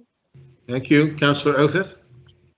Thank you, Mayor. When I saw these pictures of this going on in Europe on Twitter, I said, who's going to be the first councillor to bring this forward? And Tony, you get the prize. But listen, I will support getting a staff report on this, but I do want to mention that we tried this in Bedford years ago on the Bedford waterfront, and we might all remember Colin McLean, who was an absolutely fabulous fellow who ran WDCL, and which is now known as Developed NS. And if Colin and I had a nickel for everybody who called us to told us that their waterfront was going to hell in a handbasket, people could hide in the weeds. They think of the ticks, think of the bugs, think of the rats. Could we not raise a little money? Were their taxes not high enough that we could afford to cut the boulevards along this beautiful waterfront boardwalk, etc.? So at the risk of sounding like Russell, be careful what we wish for, but let's get the staff report and let's look at this. But I just want to pass along that we had a very bad experience with this in Bedford, and I hope that we'll really look into this because, some things, as somebody said, it might have been Laura Lee, said that, some things look like flowers and they're beautiful, and some things just like we can't afford to mow anymore. So let's be very cautious on this. Thanks. Thank you. Okay, Councillor Russell. Thank you very much. And I'm going to follow just on where Councillor Outfit left off. Some things look very beautiful, and they're flowers and they're roses, like the ones that we used to have on Dunbrack Street. And I'm just wondering if I can't remember what happened to those. I don't think it was something along these lines, but could someone please help me understand what happened with the rose hedges on Dunbrack Street? I don't know that we don't have staff here for this, so Jacques, or I'm not sure if it's. Mr. Mayor. Oh, Denise. Schofield. Hello. Oh, yeah. The rose bushes on Dunbrook are there, and we have a tender out to have them pruned. So they remain in the boulevard. Good. I had thought that they had been removed, so I was not quite sure what happened. I had lost the bubble on that, so thank you very much. This sounds like a fantastic idea, and would like to see it be expanded to more places. I'm just hoping that if it does get replaced with weeds, that they're not the funny kind. Thank you. Thank you. Okay, colleagues, let's Councillor Hensby. Thank you very much, Mr. Mayor. And yes, it'd be nice to have the grow it, don't mow it opportunities in some of our boulevards along the municipality. But there's also other places where the province and even our municipality is not doing good vegetation management along the side of the road. You know, we got anywhere from ragweed now 3 to 4 feet tall. We got now the Queen's Anne's lace now 2 to 3 feet tall.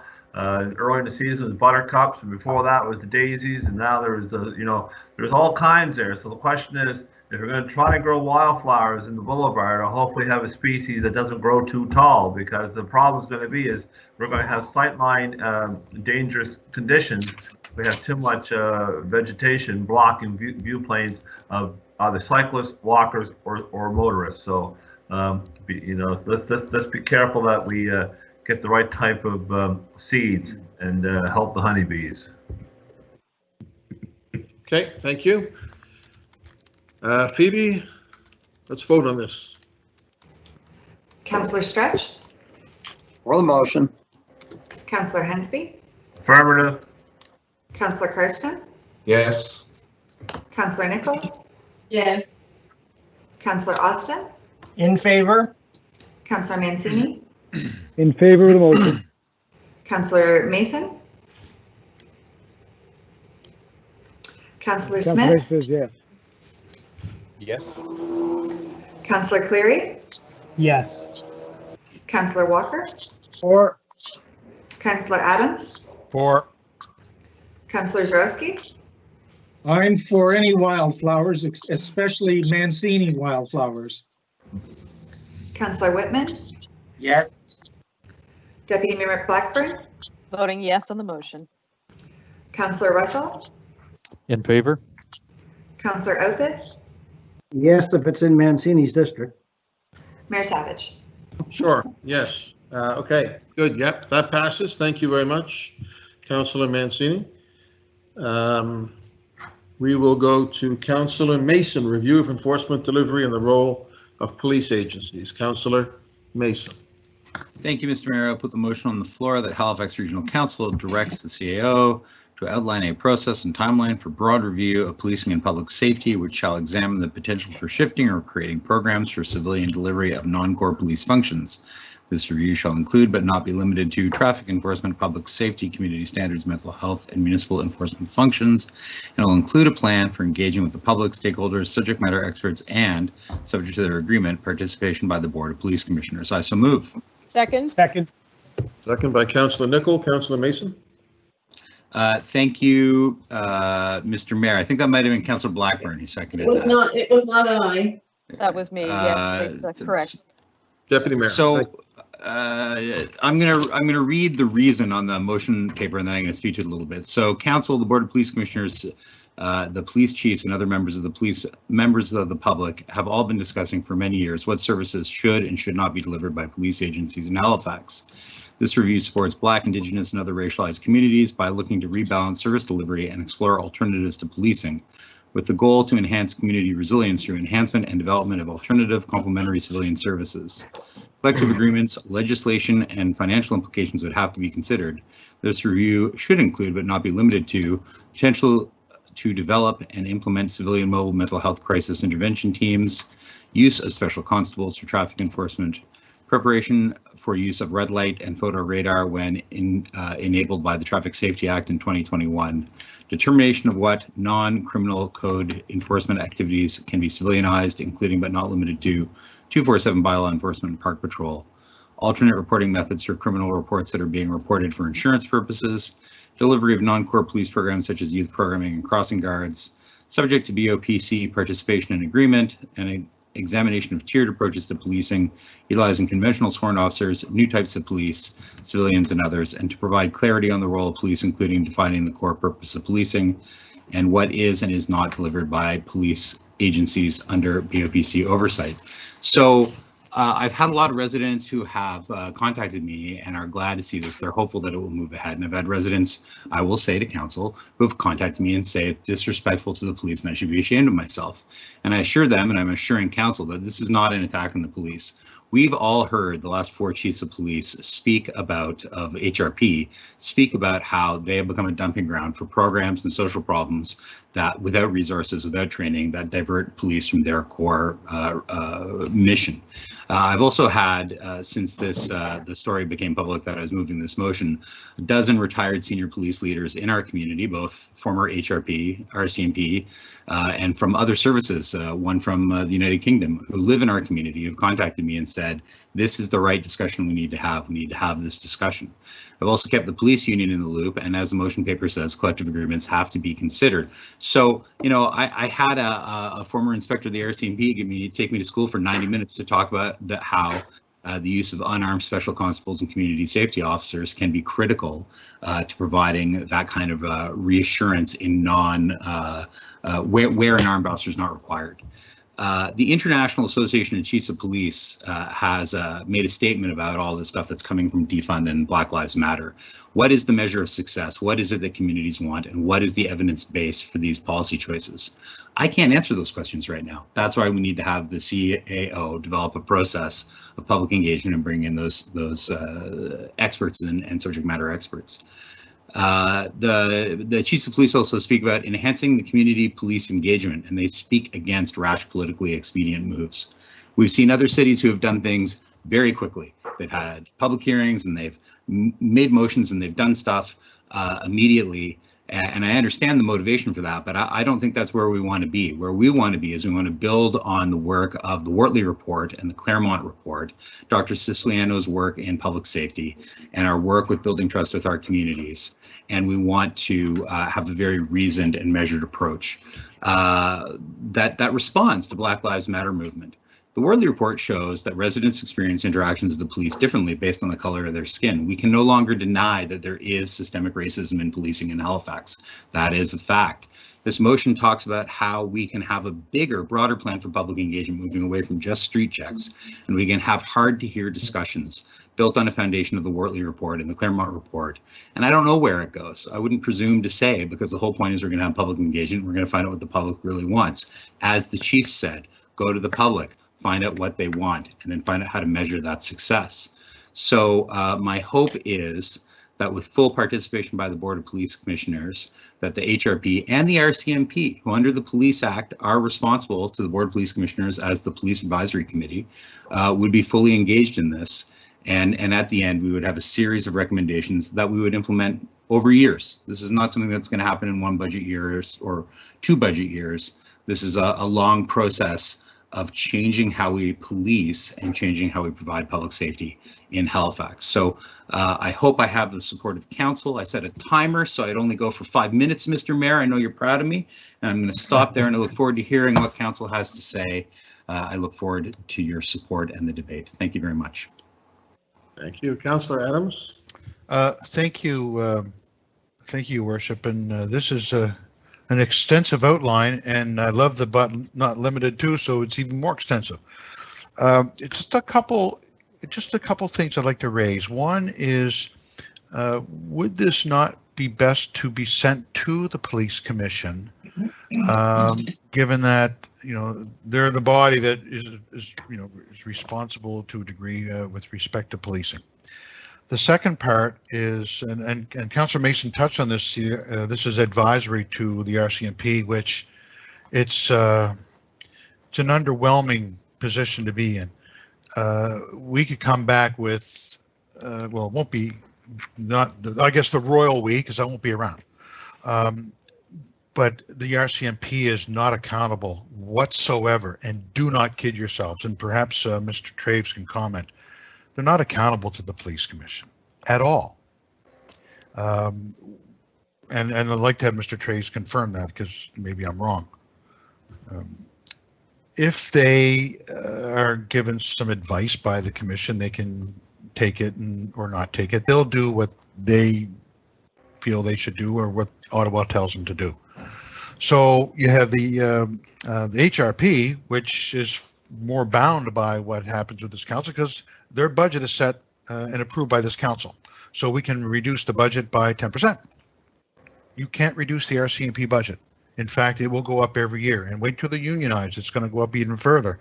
From what I understand, the RCMP officers, which shocked me, and this is grossly unfair, but RCMP officers are 126th on a pay scale compared to other police agencies in the country. That's disgraceful for a national police force. So you know that number is going to go up. So here we have a model which will likely reduce, I won't say defund because no one knows what that means, but will reduce the HRP budget, and the RCMP budget will increase inherently. There's nothing we can do about that. So I guess the question is, would the recommendations, I think I've answered my own question, but will the recommendations apply equally to both agencies, or will this report or this recommendation only influence the regional police, and the RCMP can, for lack of a better term, take it or leave it? And the other is, should this not be referred to the police commission to allow them to be the lead role of this? And I guess those are two questions I have for now. Thank you. Thank you, Mr. Trade. So thoughts on that?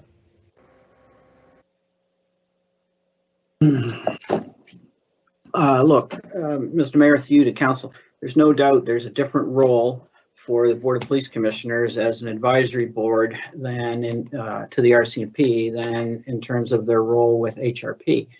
Having said that, the RCMP is a contracted police service, and the terms of that contract are at some point up for renewal and discussion. My understanding is that they are as willing as any to be a participant in a broader review, such as suggested by Councillor Mason, which essentially looks at a much bigger picture of which they're only a small component. To the extent that we would be telling HRP or RCMP anything is speculative until you see the terms of that report and where you go from there, I would suggest. Okay. Yeah. Thank you. Councillor Hensby?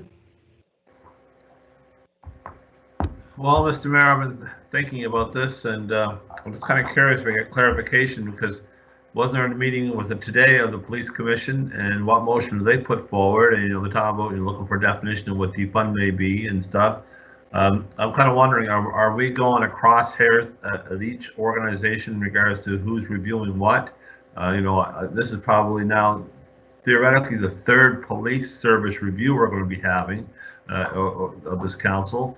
So the question will be is, whose authority should this police review be? Is it ours as a municipal council, or should it be at arm's length through the police commission?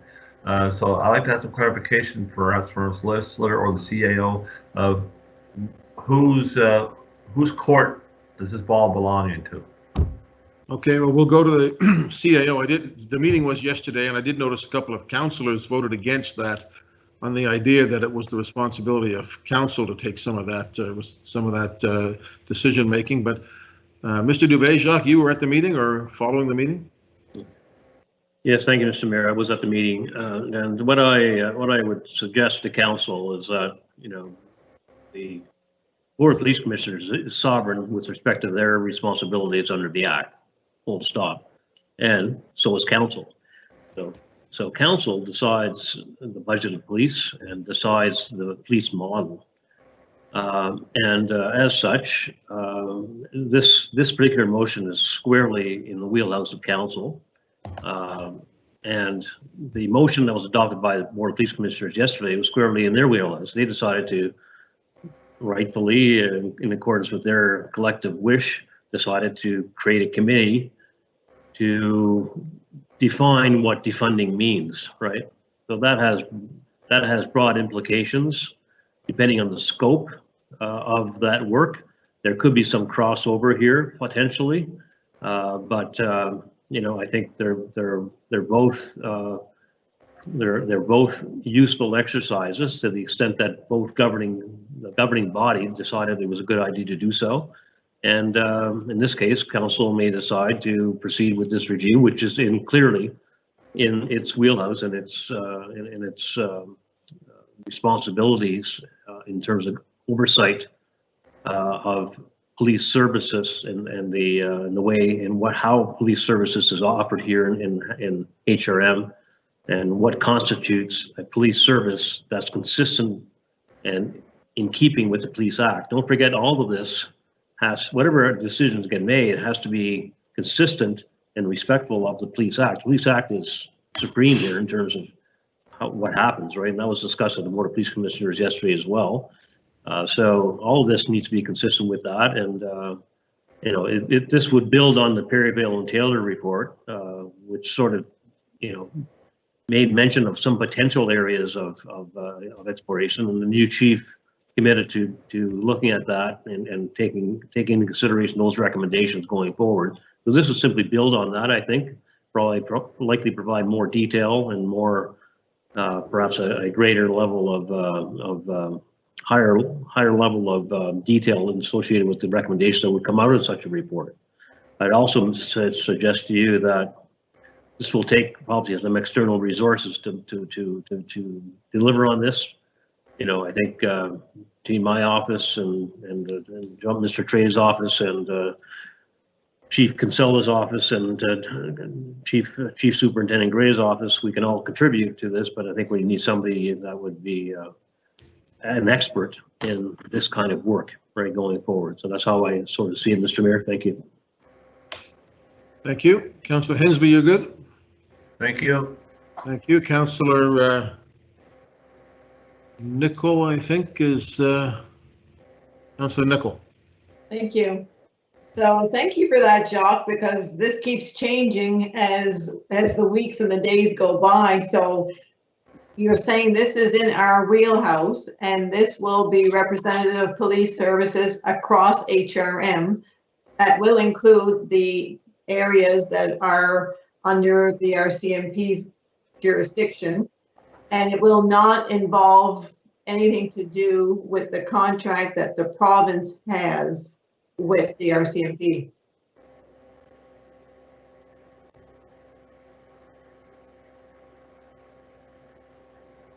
I'm sorry, Mr. Mayor, could I have that question repeated? Sorry. I'm repeating broke up at my end. That this review is completely in council's wheelhouse, and that we're going to work through the way HRM is policed with its Board of Police Commissioners, and Janice Gray is going to work, as will the Chief of Police, with regards to providing policing services HRM wide, which includes the RCMP. So therefore, we're bound by the Police Act, and that's one thing, but this will not involve the contract that the province has with the RCMP, that is province-wide. Right. So, as we mentioned, the contract with the RCMP is between the province of Nova Scotia and Public Safety Canada, representing the RCMP. So I don't read into this motion that you want the model changed. What you'd like to see is perhaps an examination of who does what within each service. So maybe there are some efficiencies. For example, right now we have integrated CIS, right? There are certain things that happen through civilian work. Are there areas where those policing, those hardcore, what I would call hardcore police services like CIS, and other support services, are there ways, I suppose, to find efficiencies by combining efforts? I don't know the answer to that question necessarily. Is there a possibility, given the contractual limitations that are in place between the province and the federal government associated with the RCMP? All those kinds of questions would have to be examined. Location. I only ask because at the end of the day, it came up through the budget because, we had some councillors that had HRP that were saying they lost their traffic person. And they said, well, the RCMP, we don't have a traffic person. So they're delivering the service in two different ways. So I don't know how in the review they're going to respond in the same way. Well, they can respond in the same way because they're governed differently. The decision as to how policing happens at the national level is under the purview of the commissioner of the RCMP nationally, who's accountable to the federal government. So we cannot dictate to the RCMP how to do policing. We can work with them and communicate and collaborate with them and explore ways that we might be able to make things better with the objective of having a more efficient police services overall within HRM that's delivered in two different ways, right? So that's really the nub of it, I think, in terms of how do you manage that process and what kinds of conversations can lead to some kind of an efficient, more efficient way of policing. I can't predict whether that would prove successful, but I guess it's worth the conversation if council goes down that road. I want to weigh in, but that's my point. At the end of the day, we could go through this, and any area that is policed by the RCMP wouldn't see any difference. Potentially. John Traves?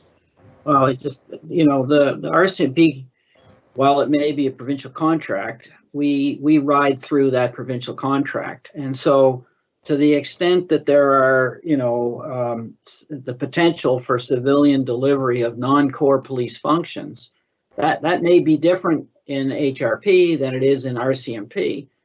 As a part of this review, it may be determined that there is the value to a conversation with RCMP with respect to non-core police services that they might delivering that we could provide through civilian sources differently. And so, yes, there is a potential for a change, but until you get a review going and you see where it goes, it's hard to determine what that is. But I wouldn't want you to think that the RCMP is sacrosanct and would not, logically be a portion of this review. You can do the review, and I know that you both do very well, and we'll be seeing great strides. Okay. Thank you, Councillor Walker.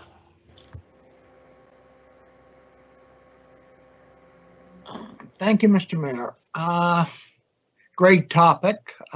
Being on the police commission twice, and we see the ripples effects of the meeting yesterday, and we're all in this together. And I guess from what I take of the whole process is it won't be cheap, because there's going to have to be more funds found from somewhere because of the price of the RCMP and HRP is almost 90% wages anyway. And if we're going to change the way things are done, in my opinion, more money's got to be found. And during this time of COVID, this will not be easy. And being on the police commission before, and it puts the CAO in a little bit of a predicament, because we went through this before of who's controlling whom, whether it's the police commission or the CAO or council, and feelings get hurt very easily here. And I would appreciate it better if we all worked as one to reach a conclusion in this than pitting one against another. And as I say, when feelings get hurt, in my opinion, we don't get to the best resolution or results that we should, because somebody's always saying somebody else is stepping on somebody else's territory. And we all have to work within the Police Act. So in this, I would like for all, whether it's the CAO, whether it's the solicitor or the police commission, and we also have to throw in the RCMP here, we're all in the same boat, and we're all trying to work for the betterment of the community here. So I wish you luck. I'll put it that way. Right. Thank you, Councillor Walker. Councillor Mancini. Just waiting for my there. Thank you. I heard a little sarcasm there to Councillor Walker and Councillor Nicol, and their good luck to everybody. Interesting, yesterday Board of Police Commission meeting, the motion that was passed was to create a committee made up of community members to come up with a definition of defund the police. And Mr. Mayor, I was one of those two commissioners that voted against that because, as stated by the CAO, council decides the police model, not, in my opinion, and not the commission. And even we are moving forward, that motion did pass, and we are moving forward to create that committee and then come up with a definition. But what's the need of that exercise? How much time does that take? And then all of a sudden they come up with a statement. I really feel that Councillor Mason's motion all along, which I shared that yesterday and in previous meetings, is where is the starting point. And if we're looking for a definition, I mean, we had Dorico Simons and Amy Siciliano present to us on defunding the police, and the definition they came up with is reallocating resources for non-policing functions. So I'm very supportive of Councillor Mason's motion. This is a discussion piece. This is I don't necessarily agree with all the points that are there, but let's go and find that work, get that information, and bring it back. That's the way we look at reimagining the police force, by establishing a process. And Councillor Mason is putting forward a process. So I support this, and I ask colleagues to support this also. Thank you. Thank you, Councillor Outhitt. Thank you, Mayor. And like Councillor Mancini just said, I do thank Councillor Mason for bringing this forward. I think it's particularly his reasons, I think, are well reasoned and well written. I will support this as a discussion, and more important than an internal discussion or a staff report or some such thing. I really do think we need to go out and consult this, and I think that's where it's heading. I'm all in favor of trying new ideas. I'm all in favor of offering new training. I spend a lot of time, and I'm sure we all do, talking with our school officers, our traffic officers, our community response officers, and boy, what a pickle we were in for several months when they weren't there for us. Our demands for help went through the roof, and there was nobody there to help us because they were back on patrol. So we have to make sure that whatever we eventually do, that there's still somebody there to do what's left. Why do you think police do so much of these things right now that are non-core? Well, they do them because no one else is doing them. Have you ever talked to a community officer and asked how they spent their day, or a school officer? Have you ever talked to a principal or a parent who thanked God that the officer did this, or took them shopping, or talked to the bully, took them to Disneyland? So we have to make sure that somebody is there if these folks aren't there. And folks, if it's mental health and health prevention and education and all these factors that we know in counseling that will make a difference, a lot of those are under provincial jurisdiction. Are they going to help us pay for it? We're going to have to be very careful. What I don't think we can do is just take $10 million, let's say, I'm just pulling that out of the air, take $10 million out of policing, put $10 million into public safety, and then just hope there's enough people there when we call 911.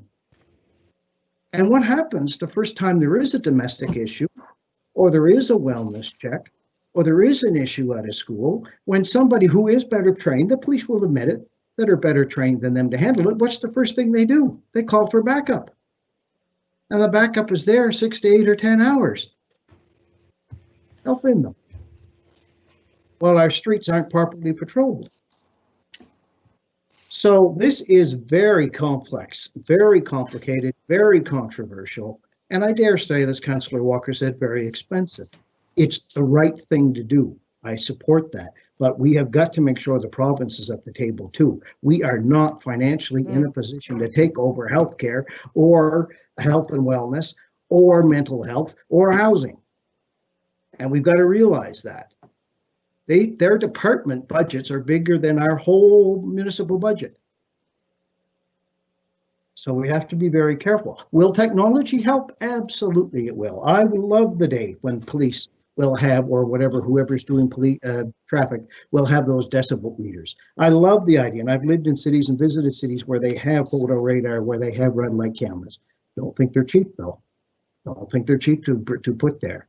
And we still are going to need police. So very happy to support this, like the approach as it's laid out, but very, very, very concerned about costs, about encroaching into other levels of government's responsibility. I'm not really interested in taking anything more away from the province, and that's trying to have to come up a way to fund it.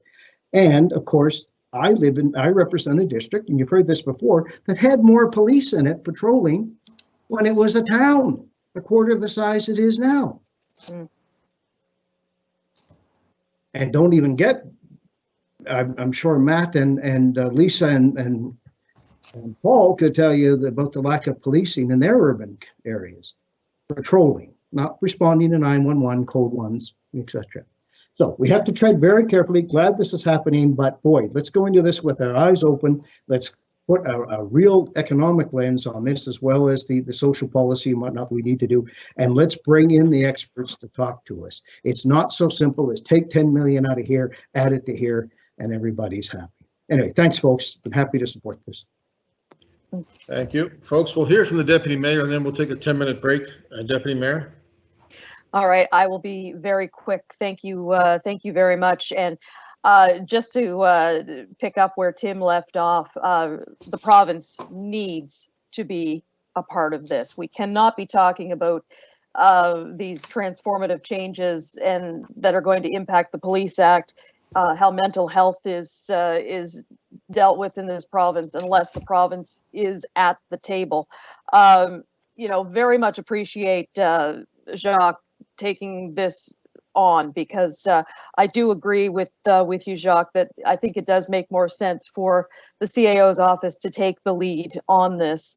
And as Tim said, yeah, we need to get the police back to doing what police should be doing. We've been asking them to do far too much for far too long.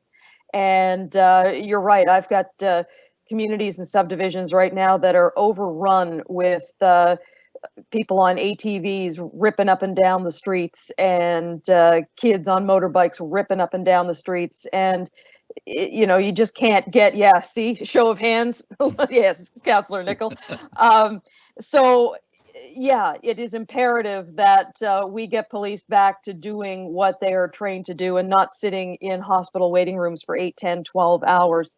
But, to close, just to stress again, the province has to be a part of this. Otherwise, we are doomed to failure, because unfortunately, changes to the Police Act and changes to how mental health services are delivered, that can't rest on our shoulders. We've got to share the burden with the province, and they have to pick up the ball. Thank you. Thank you. Okay, colleagues, there's a number of folks still to speak on this, so I think we'll take our break right now. Come back just in 10 minutes, so we'll be back here at 8:10.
So, Mr. Mayor, what's in your comments for tomorrow's Smart Energy Conference?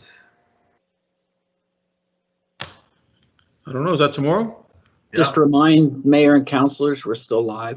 Oh yeah, just asking what his remarks will be for the welcoming address tomorrow. Smart Energy Conference online at 11:45, I believe he's on. Yeah, I don't want to spoil the surprise. It's electrifying, is it? It's empowering. I'm surprising myself if I told you.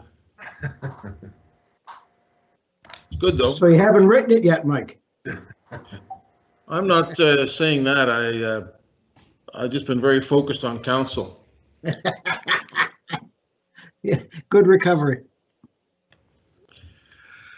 Okay, April, we got a good crowd here? Hi, Mr. Mayor. You do have quorum. I can see Councillor Carson has stepped away from his desk and Councillor Mancini is not currently in the meeting, but you do have quorum. Well, let's move quickly then. All right. I'll send you live then.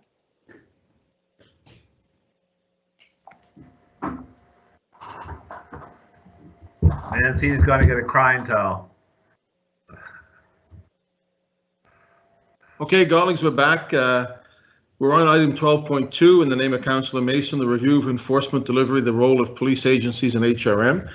We've had a number of speakers. Those that I have on the list at this point in time are Councillors Smith, Stretch, Karsten, Cleary, and then back to Councillor Mason. So we'll resume with Councillor Smith. Sir. Thank you, Mr. Mayor. I'll speak super quick because most of what I would have said was brought up by Councillor Mason. And, I support this and look forward to seeing what this will do. We know that it's going to take a significant amount of time and resources, but at the same time, I think it's important that we address this. It was mentioned at the meeting that we had yesterday at the commission. I was the other no vote, and my reasoning behind the no vote was not because of the motion that was coming today. It was more around the fact that when we look at the definition of defunding, which pretty much has been universally accepted by folks who are protesting, to those who are scholars when it comes to community, putting those funds into community initiatives and social initiatives, and the list goes. But it also, for me, it comes down to looking at what are we actually going to do when it comes to the injustices, when it comes to the policing and how we address this. This deals with some of the systemic policing procedures and policy in how we do service delivery, but we still, as a commission, and as our role as the commissioners, to deal with the systemic policy issues that we need to address. So I'm very happy that I'm on the commission to do that, and I support this, and this only highlights the work that we're doing at the commission, but also shows that the council does have a role in looking at how to frame the future of policing with HRM. So I support this and look forward to whatever and whenever this might come forward. Thank you. Thank you. Councillor Steve Stretch. Thanks very much, Your Worship, and thank you, colleagues. A lot of great comments. The hour is getting late, and I think we're all sort of running out of steam a bit. But when I first read this, I said, "My gosh, that's a lot of stuff." And now I'm glad to hear that so many others feel this is very all-encompassing. A lot of issues, not only within the motion, but indeed within policing in general, not just here, but as Councillor Smith mentioned, in many jurisdictions. So it seems to me that everything's on the table, and we all have different experiences in our district, consistently, no different than anyone else. I get a lot of complaints about lack of enforcement. And Councillor Outhet mentioned a moment ago about several of our former county jurisdictions that are patrolled by regional police. As you know, my district is patrolled the vast majority, except a little up in the Dartmouth end, by RCMP. Is everything on the table here in this study? And I hate to throw it out there, but the issue creeps in every once in a while. Will this be all-encompassing in the way that it will look at both our partners in policing, and if that is still the right model? I'm not saying it is, or I'm not saying it isn't, but those questions are raised. I don't really need that question answered today, but if somebody wanted to answer it, I wouldn't mind hearing the answer. So I guess I do want it answered.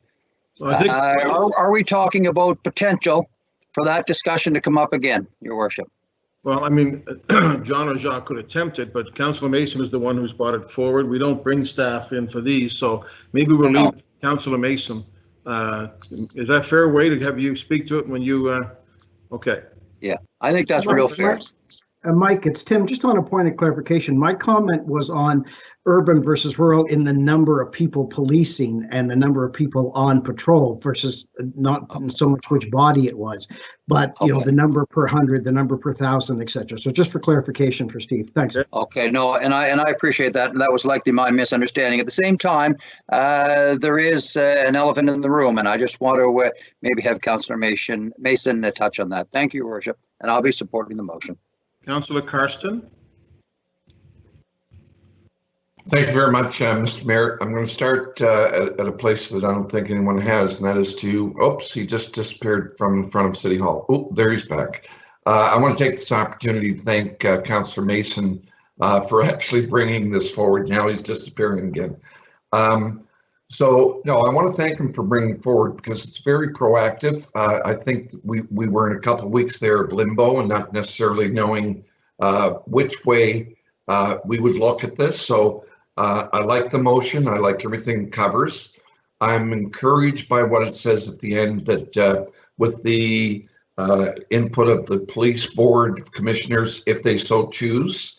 I'm also comforted by what Jacques said. This is very appropriate for council to lead. So I'm going to fully support the motion. I just want to point out, just for nostalgia's sake, in terms of the background history, so that staff know that when the issue that Councillor Stretch just referred to was looked at, you know, that elephant in the room piece, it did work a little differently, okay?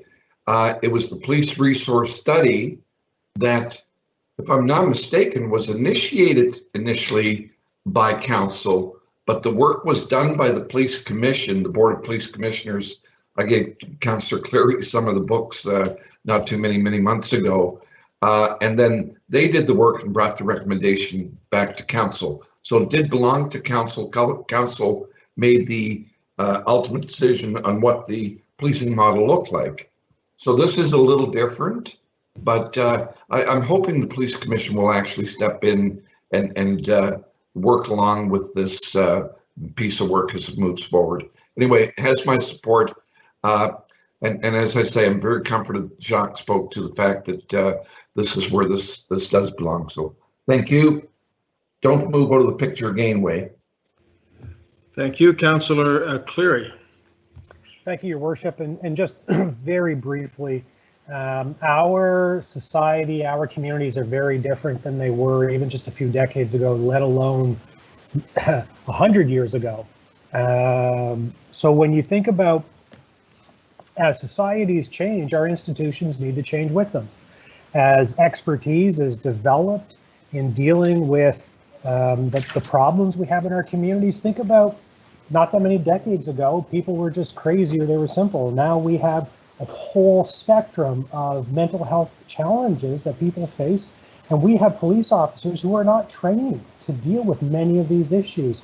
And yet there are experts in society that do deal with these. So I think having this kind of holistic look at what we offer in terms of public safety and all the different aspects of that, everything from speeding tickets to mental health calls to addictions to violence to robberies, there are things that we're going to need something called police or something that looks like police for, but there's a lot of things that we don't need that particular set of tools and expertise for. And there are other things where we need a different set of expertise and tools. And so I'm happy to take this on. I'm happy that we're looking at this. I'm happy that the Board of Police Commissioners is going to be involved in this. It's something that we definitely need to do. And I thank Councillor Mason and especially our members on the Board of Police Commission who have been looking at this issue, not just in the last few months, but since I've been on council since 2016, and I know before that. So I'm happy that we're moving this direction. Thank you, Mr. Mayor. Thank you. Councillor Mason. Thank you, Mr. Mayor. So to close, I want to start with a very, very quick review of the Police Act. It says the function of a police board, which oversees Halifax Regional Police, is to provide civilian governance on behalf of council in relation to the enforcement of law, et cetera, et cetera. That's section 55. It says in section 58 that the function of a police advisory board that oversees the RCMP, the advisory board is to provide advice to council in relation to the enforcement of the law, et cetera, et cetera, et cetera. All the other words are exactly the same. So while the board has the ability to advise and direct the chief, the police advisory board, our board acts as both, one for the RCMP, one for HRP. It has the ability to advise the chief officer in charge and all the same obligations subject to the police contract and policing agreement to determine in consultation with the chief officer objectives and goals respecting policing service in the community. So I would argue actually the police board has tremendous authority to help shape how RCMP policing works in Halifax. And in fact, the RCMP has a lot more experience with this than HRP does. They've had community safety officers and special constables in Antigonish, in the north, in Aboriginal communities in British Columbia, unarmed, unsworn, providing police services, but not providing that core role of protection and enforcement around crime. So I did talk to board chair Borden, and she did help shape this motion. I think it's something that the board there will have to endorse and live with. At the end of the day, this isn't a top-down approach of talking to, with respect, talking to the province or talking to the RCMP or talking to all these experts or talking to the Halifax police. I think where it starts is really understanding what our community wants to see and what their concerns are based on what we've been hearing because of, the murder of George Floyd by police officers in the United States and Black Lives Matter. Like, this is about finding out what the expectations are from our community and then responding to how we shape our mental health and community resilience and policing from that. And I would expect the RCMP will participate in that process, and the Halifax Police will participate in that process. And one is a service that we own, and one is a service that we contract. But I would expect both of them would respond to the needs of our community as they're obliged to under the Act. So I think we're solid gold there.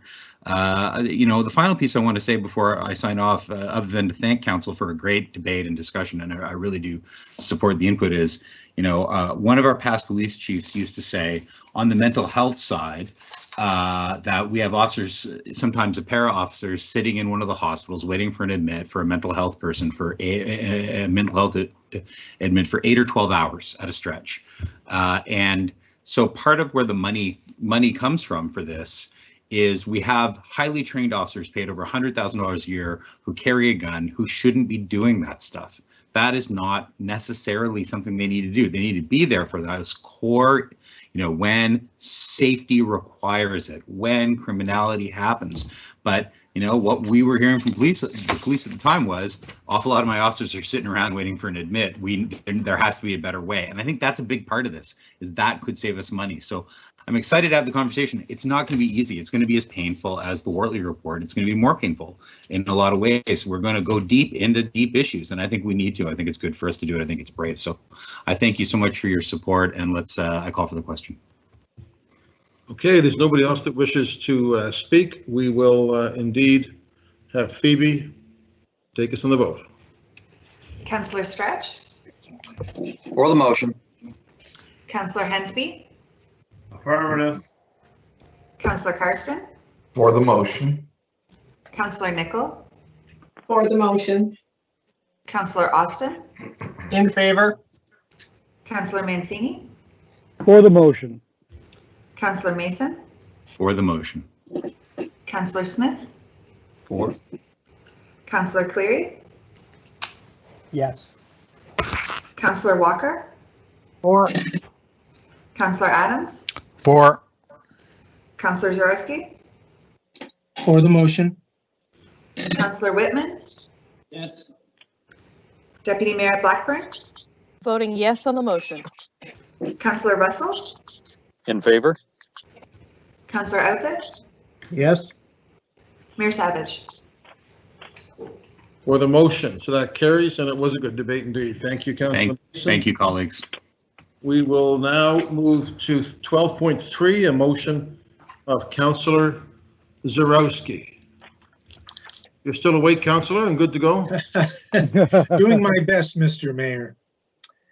I move that Halifax Regional Council move a motion that for clarity of staff, and certainty for public, Council makes clear that the full working outline as represented on map 11, including the western lands to Cox Lake, represent Council's ideal or aspirational vision for the future Blue Mountain Birch Cove Lakes Park, and not the outdated, truncated, and obsolete park outline derived from the 2006 environmental assessment for Highway 113, and that this clarification be represented on the www.halifax.ca website and reflected in the upcoming staff report on park planning.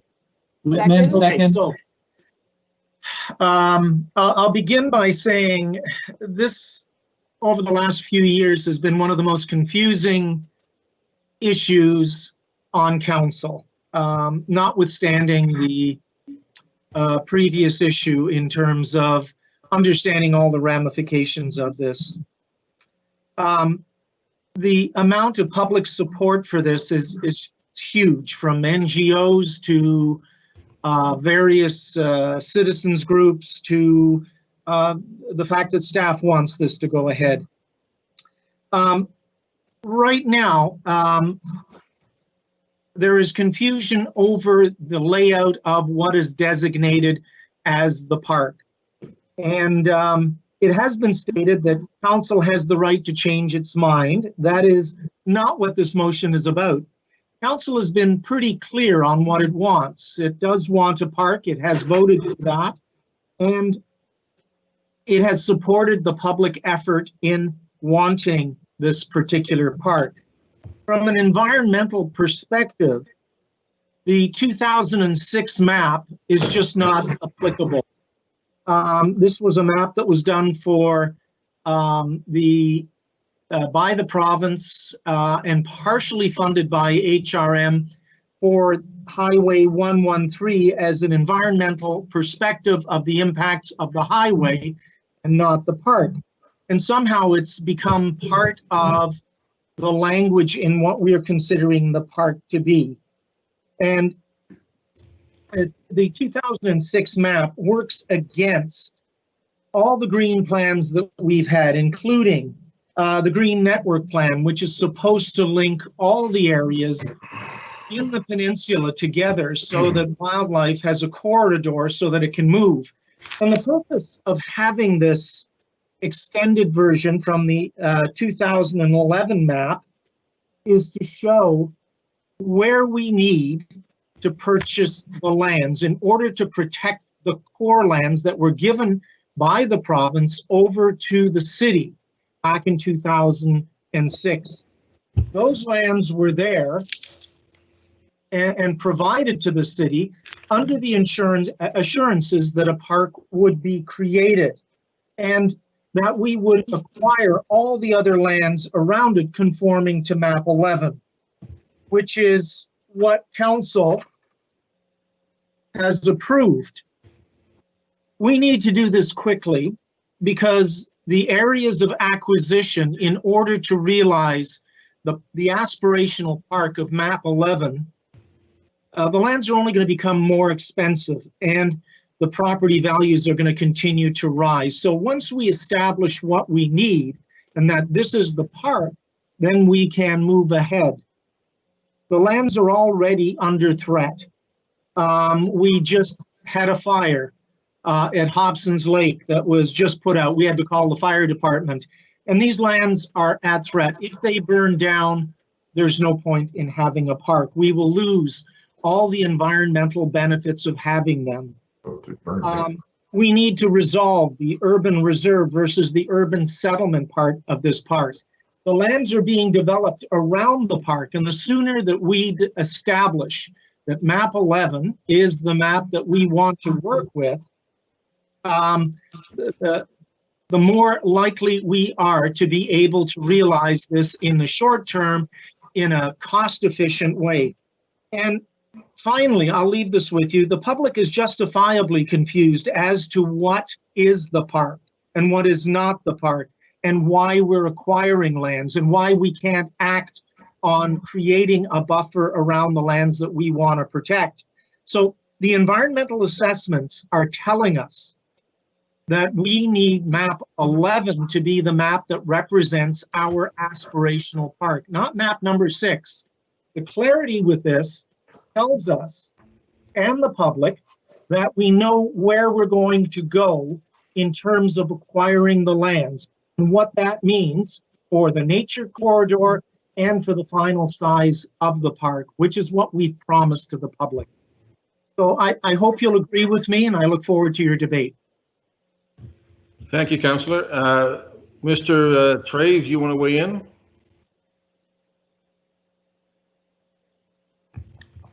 Oh, I wouldn't go that far. Mr. Mayor, so I totally understand the piece of this. And so if it helps, I think you'll see there that the section of the regional plan from page 23 in the notes. So to be very clear about it, map 11 is a planning document. It is a part and parcel of the regional plan and is published as such. And as you can see there, the reference to map 11 talks about the lands within the Blue Mountain Birch Cove Lakes Park. And if staff could just put up map 11, I think they have that available. Where's that coming up? Yep, that's the map. Thank you. So map 11 has, as you can see, 4 distinct areas. The study that is referenced there, which is the conceptual park boundary, is in dark brown, which is at the lower right around that area. There is a second area, which is marked as the core wilderness backcountry area, which is principally at the time provincial lands and as I understand it, some private lands. And there is the Cox Lake Park Reserve to the far left. And as you can see, the designated area 2009, which is the Blue Mountain Birch Cove Lake Wilderness area, as so defined. And as you can see on the notes from the regional plan adopted by council in 2014, the conceptual geographic area of the park, which is the park boundary concept, lower dark brown, as I mentioned, it clearly indicates there council's intention over time that the necessary private lands within the park, that boundary, be acquired for public use. And it talks about the methods of acquisition that goes from there. Council made no direction to staff or otherwise through the regional plan with respect to the area which is marked as the core wilderness. Thank you. The core wilderness backcountry area. And there was no decision in the regional plan at this time as to whether that would be consolidated or not. There is nothing in the plan which restricts council, as you're aware, from acquiring land in that area and in the future making some decision through the planning process to change where the eventual park boundary ends up, or even in the interim where the conceptual park boundary.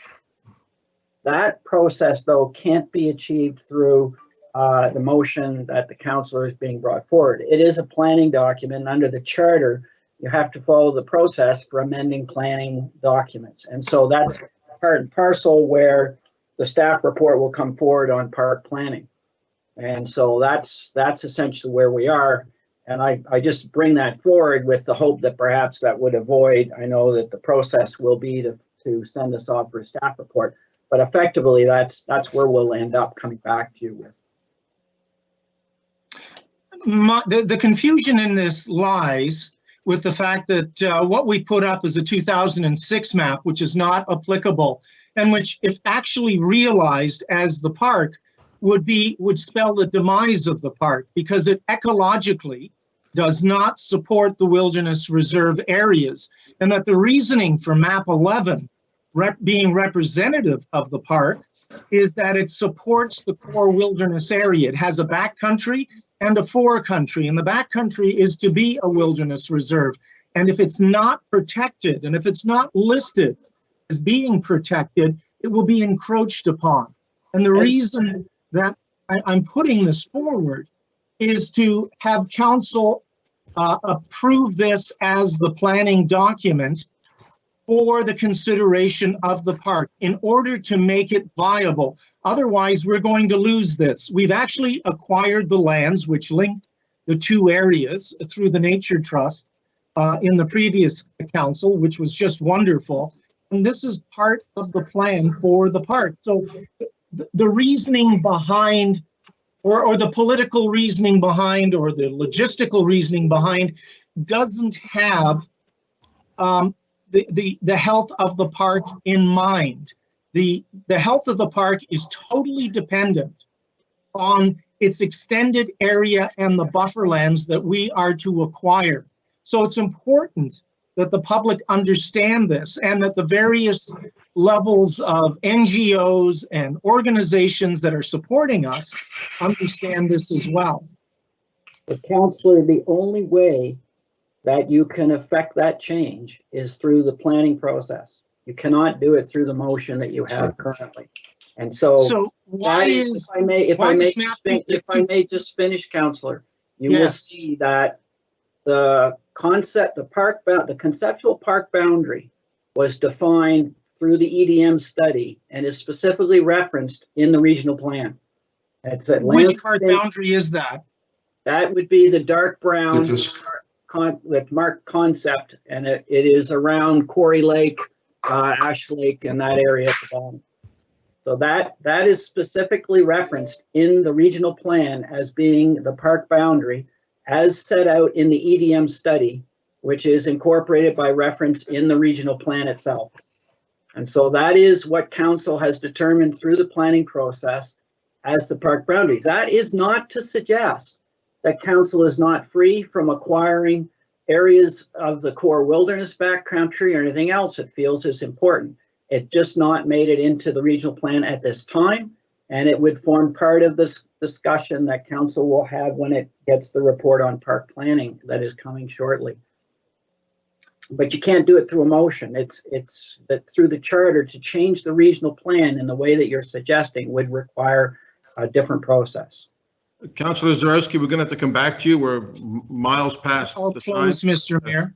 We'll see where the other discussion goes and where that leaves us. Councillor Mancini, you had indicated early on, or you indicated in advance you wanted to speak to this. Is that still the case? No, Mr. Mayor, I'll hold off. Thank you.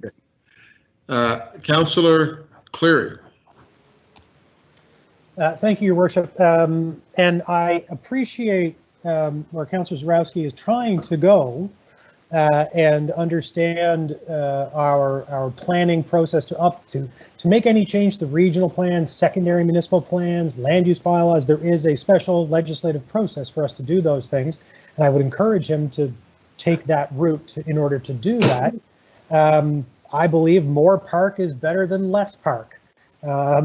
You know, we've already just in the last 2 years at council, we have purchased 3 pieces of land. We just contributed to purchase a 4th. That some of those lands are actually outside that concept boundary. So it's not like we haven't, as a body, committed to protect more of the Blue Mountain Birch Cove Lake Wilderness area. We have demonstrated through our actions, and through the money that we've spent, a huge commitment to this. And so I appreciate where Councillor Zarowski is wanting to go, and for what it's worth, I'm willing to support the motion, but in order to achieve what he wants to achieve, then I would encourage him to bring back an amendment to the planning process that would help us achieve that goal. And I hope, because and I'm sure my colleagues have as well, I've received a lot of social media interaction, emails, phone calls, people very confused about what we're doing or not doing, and cutting the size and increasing the size of the park. As this map 11 on our screen shows, since 2014, I believe this was adopted in the last RP process. So since 2014, this has been the plan. And so this shouldn't be a surprise for the last 6 years to people.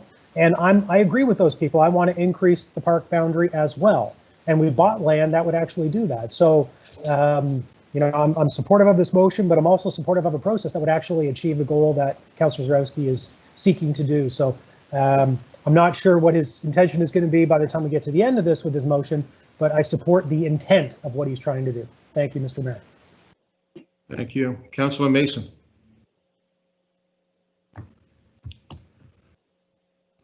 Am I on? There we go. Thank you, Mr. Mayor. So much to unpack here. I guess I support further investigation and getting a staff report back to find out, you know, what, like, so map 11 was put in the regional plan and it's been there a long time and it talks about a core wilderness area. Presumably somebody was going to do something with that, right? Like presumably, but maybe we need like a Dale Godso and Austin French and a couple of people in to tell us what that was, because I know we've been focused on the park as defined by EDM and the park boundary, but we wouldn't have put the core wilderness area if we didn't assume that was going to stay in a reserve, you know, as the park has been since the 1970s. It's been in a development hold, being held in urban reserves. So presumably some form of protection and eventually turning that into some kind of, you know, so it would be good to see a map like we've seen around the park, the main park. I think we had one for this whole thing. Who owns what? Is it in fact Crown land up there? If it was, I imagine they would have already attached it to the Blue Mountain Birch Cove Lakes Wilderness Area or the Cox Lake Park Reserve.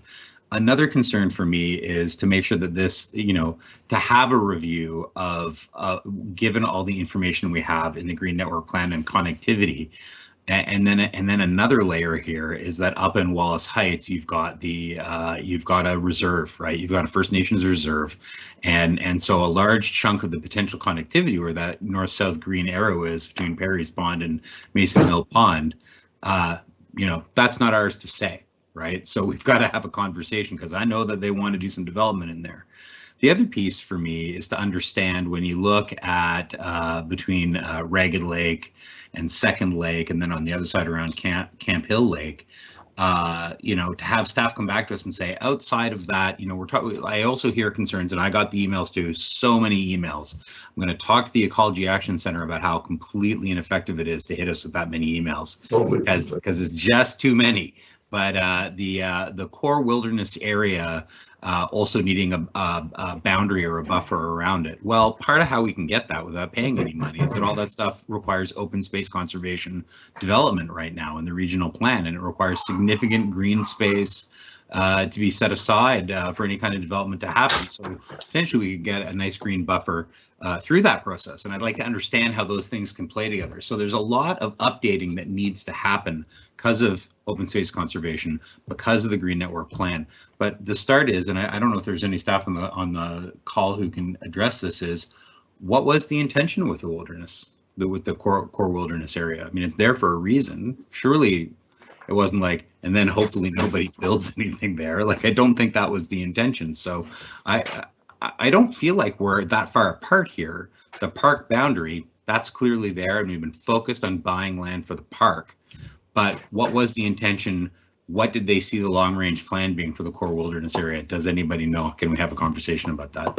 I will support going forward to get more information, but I'm not convinced that we have the information to make final decisions here or even to trigger a regional plan amendment until we know a lot more.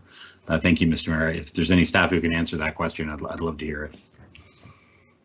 Well, I don't know if we have. I guess because it's a motion, we don't have staff here, and I think not our normal practice. That's fine. You know what? I'll support it, and we can have it come back, and those are concerns I'd like to see answered in the report. I expect, Mayor, that would be dealt with in the park planning report that's underway now. Mr. Mayor? Yeah. Because of all the conversation, could I ask John if this motion is out of order? The way it's written. The way it's written, yes, the practice would be, you know, the rules would prevent council from voting on it without it being sent for a staff report. The challenge is I guess the question is a staff report, you know, worthwhile in the sense that, you know, essentially you can't change the regional plan in this way, and is it better to see if the councillor would withdraw the motion in favor of the park planning report upcoming, which will hopefully address, which I expect will address the question of what was the intention with the core wilderness. You know, my impression, right or wrong, is that a large chunk of that is owned provincially, and so that may prove out as to why, you know, the HRM was not looking to acquire those lands. But that would be dealt with in the park planning report. But yes, if the councillor doesn't wish to withdraw the motion, then the rules would require it to go for a staff report, which I've just told you will result in an answer that says you're going to have to do a regional plan amendment. And who determines it's out of order? The mayor? The chair, yes. Thank you.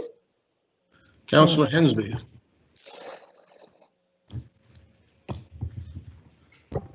Isn't it nice we're talking about parkland? I just wish I could get some more on the Eastern Shore, like Sandy Point and Lake Echo and a few other places. But anyway, you know, I agree with the concept of map 11, but we don't need to own all of it. If part of it's going to be provincial designated wilderness area, so be it. If the Nature Trust is buying some of it, so be it. Is the Canadian Conservation Nature Conservatory buying some, so be it.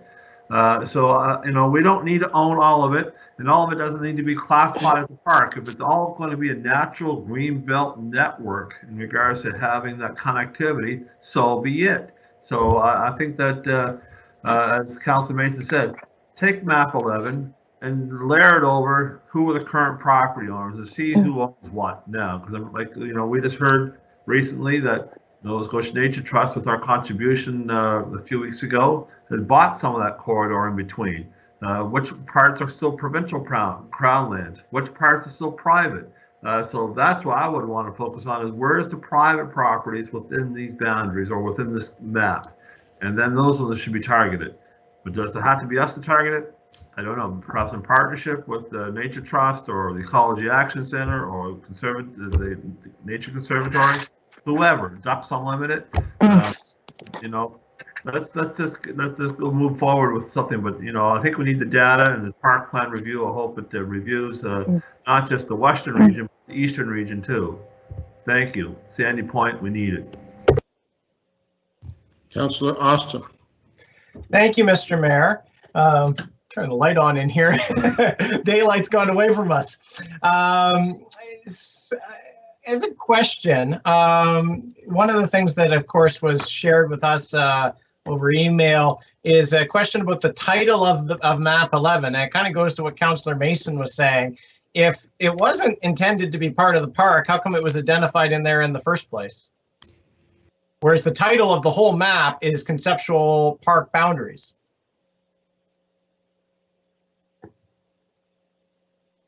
Well, Mr. Mayor, you have to read the map in conjunction with the wording of the regional plan. And the regional plan explains that the conceptual park boundary is as per the EDM study and as is shown on that map 11, which is clearly broader than all of that. It's just a question of what will end up as being the conceptual park boundary for the Blue Mountain Birch Cove Park. And other areas being designated as core wilderness area. It's not clear what was intended in the regional plan. Okay, so three thoughts, and I kind of expected we would be into a bit of a procedural quagmire on this one when I read the motion. If we wanted to do something with this, my suggestion would be we change the motion to direct, because we have the parks planning motion and process outstanding. We change the motion to direct that the large boundary, including that backcountry wilderness, is what council is interested in seeing that park planning process focus on, so that can be properly incorporated in the report and there's clear direction from us.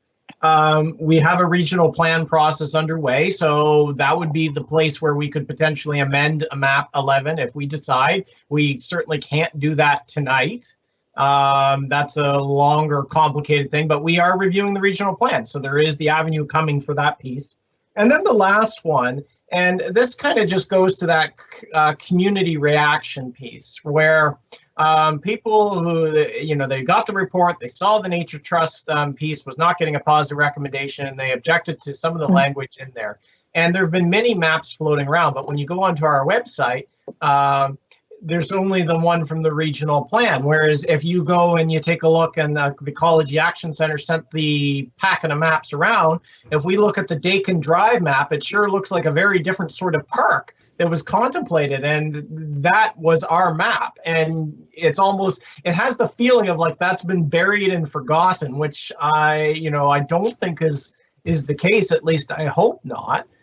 So like if we're looking at that website, really we should be doing a better job of indicating that these are the conceptual boundaries, and that here are some of the other maps that are out there, because the question is very much not settled. So where I would take this motion is those three things. I would take it towards directing to the parks planning process, looking at the regional plan, and getting a little bit of a better, more representative job done on our website entry, because it really does feel like we are. I'm hesitant to say it, but it has the feeling of like we've deliberately left parts of this off that had a more ambitious vision that were our maps. So that would be my suggestion to Councillor Zarowski in terms of reformulating this motion. Thank you. Thank you, Councillor Austin. Councillor Deputy Mayor. Thank you, Mr. Mayor. And yeah, just to piggyback on what Councillor Austin just said, that was sort of my first thought was, yeah, we've just started the process of updating the regional plan. Wouldn't it be, I don't know, wouldn't it be the easier option just to put this on the wish list of things that we want to see in an updated regional plan? Just say, hey, when you update the regional plan, make sure that map 11 reflects what vision we have for this park boundary. So I'm glad Sam mentioned that, because I thought I was sort of losing my mind there for a second. But is there any reason why we can't? And this is probably a question for John Traves. Just, we're updating the regional plan. Can we just not put this on the wish list of things we want to see? Oh, I think this is definitely on, it's well understood that a lot has gone on since 2014. We've been through a facilitated process.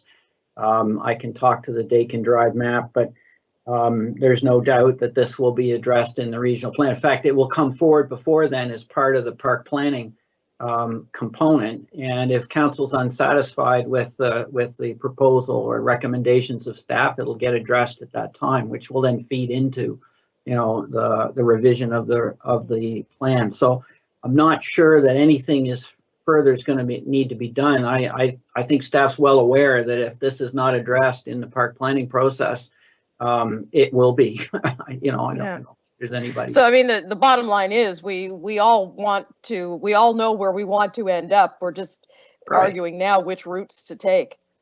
Right. So to clarify, there are a number of maps that are floating around with respect to Blue Mountain Birch Cove in particular. And council will recall that is because we went through a facilitated process, which led to a report from the facilitator and a number of maps that were discussed at that time. Concurrently with that, staff did contemplate changes at one point to expand the boundary as Councillor Zaretsky is moving. That did not go forward because at the time we had committed to a facilitated process with one of the landowners, and there was objections as a result of being involved in the facilitation, as well as the fact that they raised the point, which is quite valid, that you cannot change the map 11, the conceptual park plan, without going through public hearings and the full process for the change of the regional plan, which is why I'm sort of raising that at this point. That whole concept is there to be examined the next time we look at the regional plan. Thank you. Councillor Karsten. Thank you very much, Mr. Mayor. I do believe that most everything has been said. The only point that I would make right now is most of the emails that we got were really quite respectful, because they were the typical cut and paste that Councillor Mason alluded to. And I sometimes too do wonder in terms of the effectiveness of that, the open or the closing statement, and a lot of those emails, or all of them, in fact, I will be watching the debate and the decision. And the last go around, we got about 30 emails like that for 5 days after. So obviously, those people that sent the emails were watching the debate and decision closely. But having said all that, I did get a few emails that actually were a little troublesome. And I just want to set the record straight on those occasions that it needs to be stated that, and in defense of our staff, that there's nothing nefarious here. I think that has to be stated, because I've gotten some emails, not a lot, but some emails, one and another, basically suggesting that here we go again, bureaucrats in our city cutting the size of what should be a great park that Halifax can use, blah, blah, blah, blah. So I just want to say that, Mr. Mayor, that staff have not cut anything here. Staff have not nefariously gone and shrunk the park. This has been alluded throughout the debate, has been approved by council in the regional plan. So if we need to review it again, I'm all for that, Mr. Mayor, through you to Councillor Zarowski. And yet this isn't the process, I guess, from what we're hearing. So whatever that process is, I think we need to follow that and have council, not staff, but council make the decision going forward. So let's get this motion right, and I'll certainly support it if that's the direction council goes. Thank you. Thank you, Councillor. I want to weigh in on this as well, folks. So council have taken some pretty extraordinary steps for this park, for the Blue Mountain Birch Cove Park, and you know, we've invested a fair bit of money in this, but it's money well spent. And you know, the purchase that we agreed to enter into last month with the Nature Trust, I was disappointed that that Councillor Zarowski and I had to go out and dig this out and bring it to council at the last minute before there was a potential expiry. I wasn't happy about that, but I'm glad that we did that. But I think it's important to say that this is an aspirational statement that council needs to make about this park, that this is what we believe. It doesn't mean we go out tomorrow and buy all of these pieces of land, but it's a stake in the ground that says this is how we see this huge asset within the municipality. And I think it speaks to who we are as a city and as a council and as city leaders that we make this statement. So I'm fully supportive of what Councillor Zarowski's intent is. I certainly accept that there may be some other way of doing it, but I don't want to get away from what Councillor Zarowski is trying to do.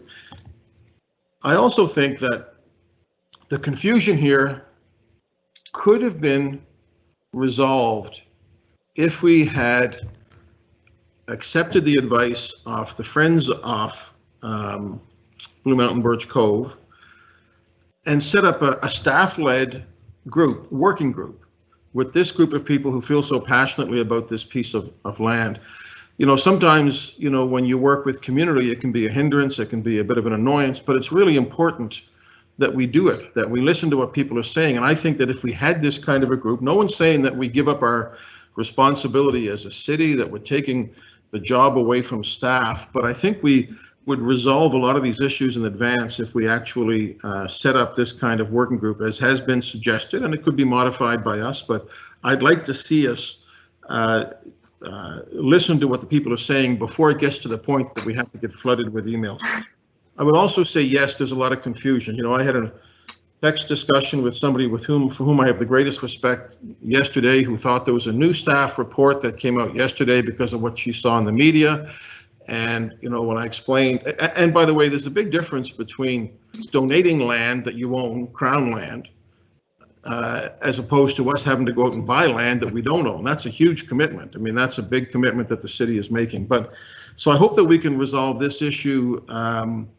You know, on this motion so that we don't lose sight of the fact that I do believe that it's council's intent, you know, to have the bigger park, to recognize the bigger boundaries, and to understand the benefit that it means to all of us in the years to come. So I'm going to go to, unless there's anybody else, is there somebody else that, oh, there is. So we'll go to Councillor Outhead and Nickel, and then Councillor Zarowski, I know, is following this discussion, and we'll have to figure out where we go with this motion.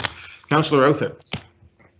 Thank you, Mayor, and I agree with your comments. And so a few things trouble me about this. First of all, I don't know how many times in my time on council we've talked about good old map 11. And I think there was a lot of confusion around that, a lot of misinformation. So I'm a little bit troubled about this whole situation. And if a motion was out of order, why did it even make it onto the agenda? So I mean, that makes me scratch my head a little bit too. However, the biggest thing, and I've said this as long as I've been on council, and if I'm around a little longer, I'll probably continue to say it, is communication.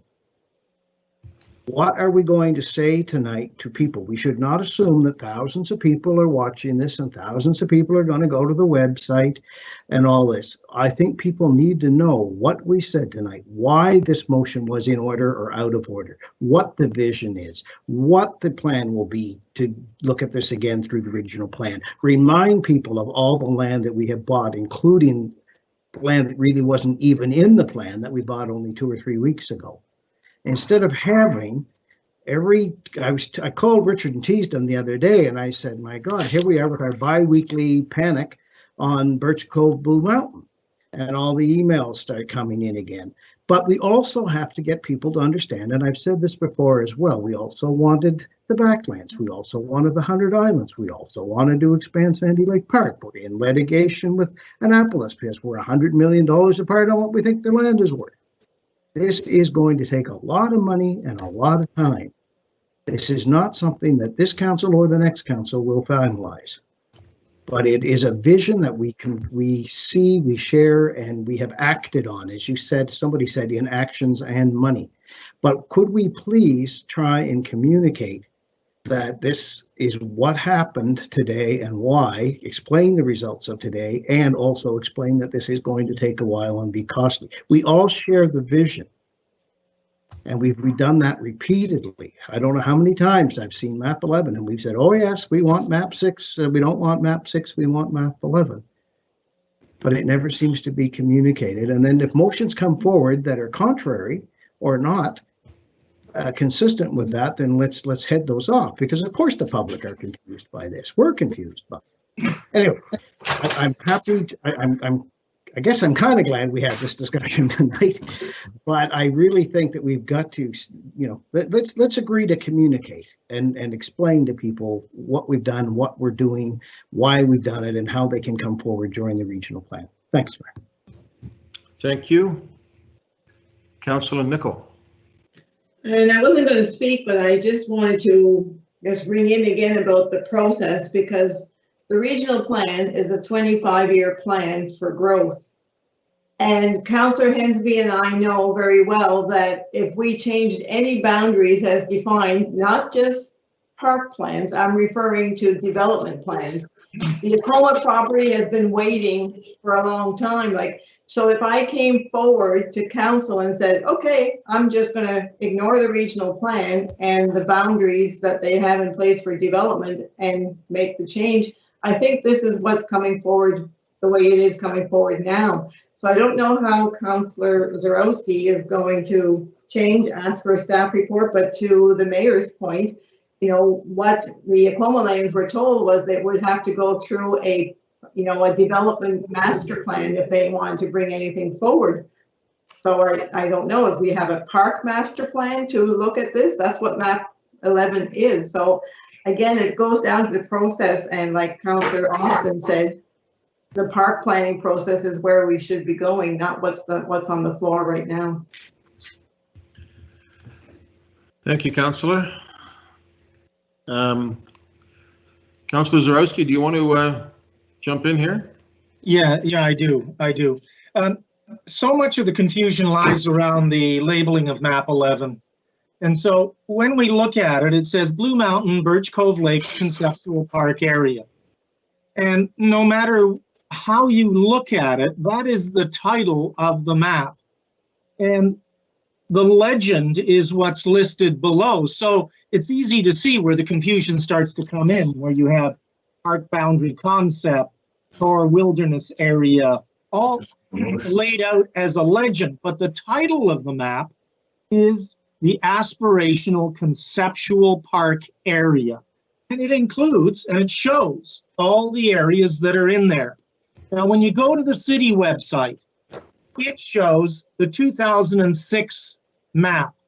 And we know from an ecological and environmental standpoint that that map is not representative of the aspirational part of the park planning as it comes to the various groups that support us. That's the Ecology Action Center, Friends of Blue Mountain, Birch Cove, Lakes, and all the other groups that have a vested interest in this. And that's really why we're getting the emails, is they would like to have, when they look at the website, the idea of what the aspiration is, the conceptual park area.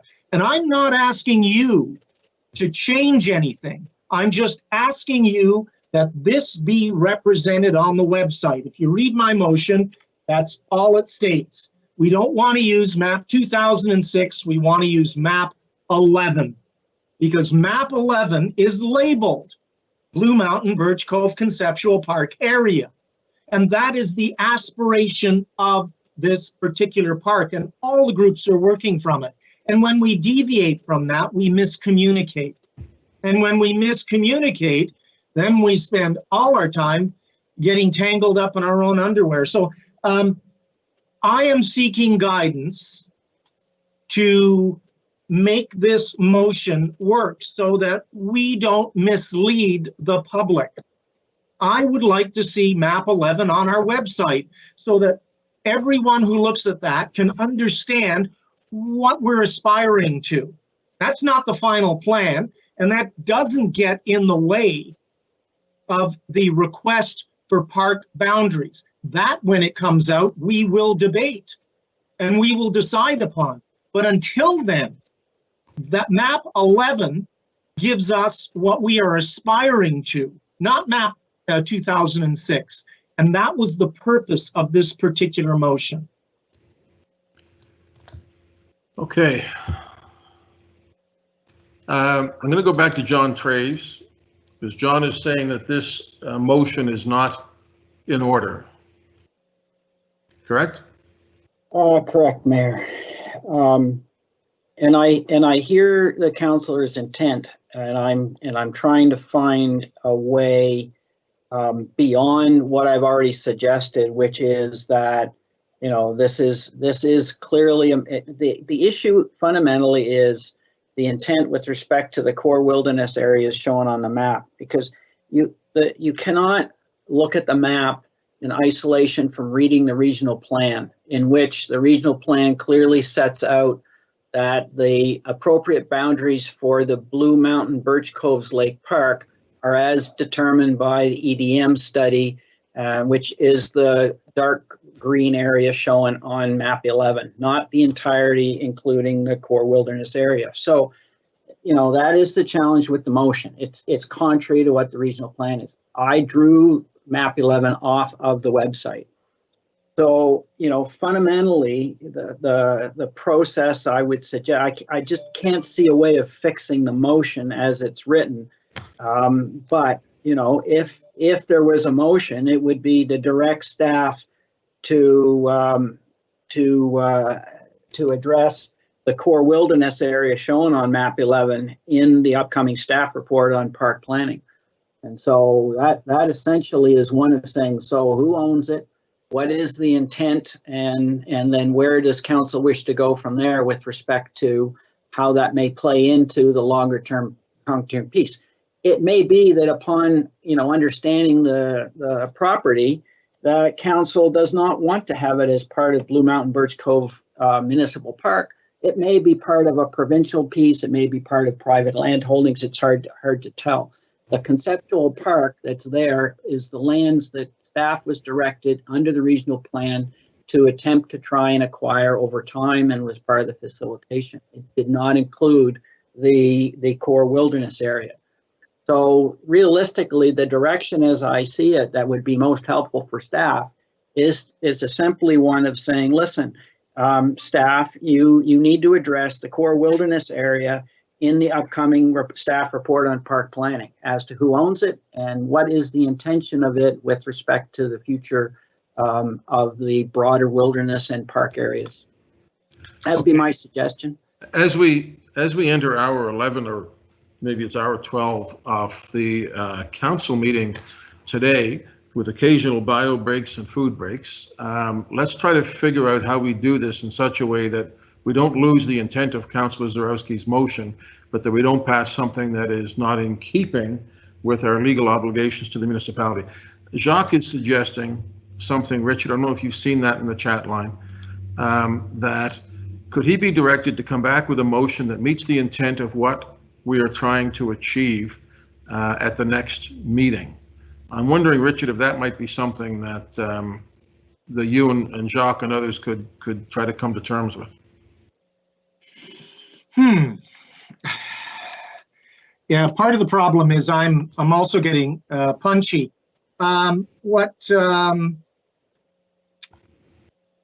Councillor Austin has sent me a quick note while we've been talking and I've been listening. He has come up with a version that might be beneficial. Okay. Would it help if I read it? Yes, I think so, yeah. Okay, direct the parks planning process for Blue Mountain Birch Cove include the entire backcountry in addition to the core parklands identified in map 11. That the regional plan review include considering revising map 11 for the Blue Mountain Birch Cove Park, direct that HRM provide more fulsome history and timeline of Blue Mountain Birch Cove Park, including the conceptual park map on the municipal website. And so I don't know if it clarifies it anymore, but the intent is to make sure that we communicate properly with the public and that we put our intentions down. I understand the regional plan and the EDM, and I understand what the solicitor is saying. So I'm of two minds. The first is redefining the motion as laid out by Councillor Austin, and you're suggesting that we take another couple of weeks off and bring this back at the next council meeting after having spoken with the solicitor and staff? No, I'm suggesting that the CAO has suggested that he could be directed to come back with a motion that meets the intent of what we are trying to achieve with this motion. That's one option. Councillor Austin's motion is an option as well for you. I have a predisposed bias toward the word fulsome, so that's not bad. But I would leave it to you to, I want to make sure that what Jacques is saying is we need to consult with legal, blah, blah, blah, blah. The bottom line here is that council has to determine the boundaries and our intent on this. And if we need to clarify that and in the clear light of day, produce a motion that is workable and in order, maybe that's worth doing over the next couple of weeks. But you know, I'm where you are. I just want to make sure that we get to the right place in the right way. Yeah, sorry, go ahead, John. Yeah, if I may, just remind Mayor through you to council that, you know, whatever motion we come up with now, where it's been added to the agenda, it would need to go for a staff report anyway before being voted on. So if Councillor Zarowski is satisfied with Councillor Austin's motion, I think we could take that away and provide a staff report with respect to that. I think it goes, you know, the challenge is, frankly, you cannot make a decision outside of the planning process, which indicates what council's ideal or aspirational view is for the future of the park. It has to be done through the planning process. So there's no motion that we can come up with that will solve that issue. But if Councillor Austin's motion is satisfactory, Councillor Zaretsky, then I would suggest you withdraw your motion, move the motion as per Councillor Austin, and we'll take that away for a staff report before council votes on it.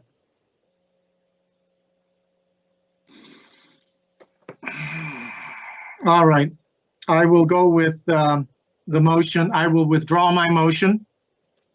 And I will go with Councillor Austin's motion if Councillor Austin, if you could forward that to the clerk's office. I think we have it here. Okay. Direct at the park. In the meeting chat. We could take out the very much off the cuff part for the minutes at least. Assuming there is a seconder, that would be deferred for a vote until there's a staff report with respect to it, and that should be able to come back relatively shortly. Councillor Cleary would second that, unless Councillor Austin wants to. Yeah, I would second it since I seem to have a share in ghostwriting it. You better put your name on it, boy. So Councillor Zarowski, that's what you're saying? That's your motion, seconded by Councillor Austin. Yes, Your Worship. So just to be clear, sorry, Mr. Mayor, the motion would be request a staff report regarding directing the parks planning, right? Like that, we need clarity that we're requesting a staff report. Correct. Okay, thank you. Correct is that request a staff report directing. Yeah. Look, I'm the chair. I don't want to, put a thumb on the scale any more than I would in my normal intervention. I just want to make sure that the direction that Councillor Zarowski is seeking here is still, I think, something that needs to be followed, even if the wording comes to a little differently through this. That's my view. All right, I'm going to read the motion in case there's anybody that's still awake at home who wouldn't have seen this. The motion is, what is the change, Councillor Mason? For a staff report. They asked for a staff report that the parks planning process for Blue Mountain Birch Cove Include the entire backcountry in addition to the core parklands identified in map 11. 2, that the regional plan review include considering revising map 11 for Blue Mountain Birch Cove Park, and direct that HRM provide a more fulsome history and timeline of the Blue Mountain Birch Cove Park, including conceptual park maps on the municipal website. That's the motion. Is there anybody that wishes, Councillor Walker, you were on the list. Did you wish to speak? Yes, Mr. Mayor. When we had the first motion, which wasn't a motion, we should have ended it there. All we're doing is things on the fly here. And we had a solution for Councillor Zarowski to work it out with the CAO, come back in 2 weeks' time with something everybody could understand and look at, not on the fly. And to me, this is totally ridiculous what happened here in this last hour. Come on, like, Mr. Mayor, like, it wasn't a formal motion in the first place. And how can the council withdraw something that wasn't even a motion? And to me, this is going nowhere fast. And I would have been much more appreciative for the council to work with the CAO to come back in 2 weeks' time with something that was workable, not on the fly. I'll leave it at that. Yeah, so I understand, but we're following the direction of our legal advisor. Nobody is saying that what we're doing is wrong or is not according to the rules. And Councillor, if I had every minute back that we spent doing things on the fly, I'd still be in my 50s. So this is not the first time that we've done that. All right, that's the motion that's on the floor. I want to make sure that even though we're all kind of getting at the near end of our wits here, that people clear what the motion is before we go to a vote. Are we ready to go to a vote? Yes. Okay, Phoebe. Councillor Stretch, For the motion. Councillor Hensby, Affirmative. Councillor Karsten, For the motion. Councillor Nicol, Yes, and good luck. Councillor Austin, Make it so. Councillor Mancini, In favor of the motion. Councillor Mason, For the motion, and it doesn't sound like you're going to miss this, Laura Lee. Councillor Smith, For. Councillor Cleary, Yes. Councillor Walker, Or Councillor Adams, For. Councillor Zarowski, For the motion. Councillor Whitman, Yes. Deputy Mayor Blackburn, Voting yes on the motion. Councillor Russell, In favor? Councillor Outfit, Yep. Mayor Savage, Yes. So that motion carries. It's a good 5 minutes discussion. Thank you, colleagues. Now on to other easy stuff. Councillor Cleary, 12.4. Thank you, Your Worship. I move that Halifax Regional Council request a staff report on an appointment process that would require the Chief Administrative Officer to bring up to 3 officials of the municipality who are qualified to serve as the Municipal Traffic Authority to the Transportation Standing Committee to interview and consider.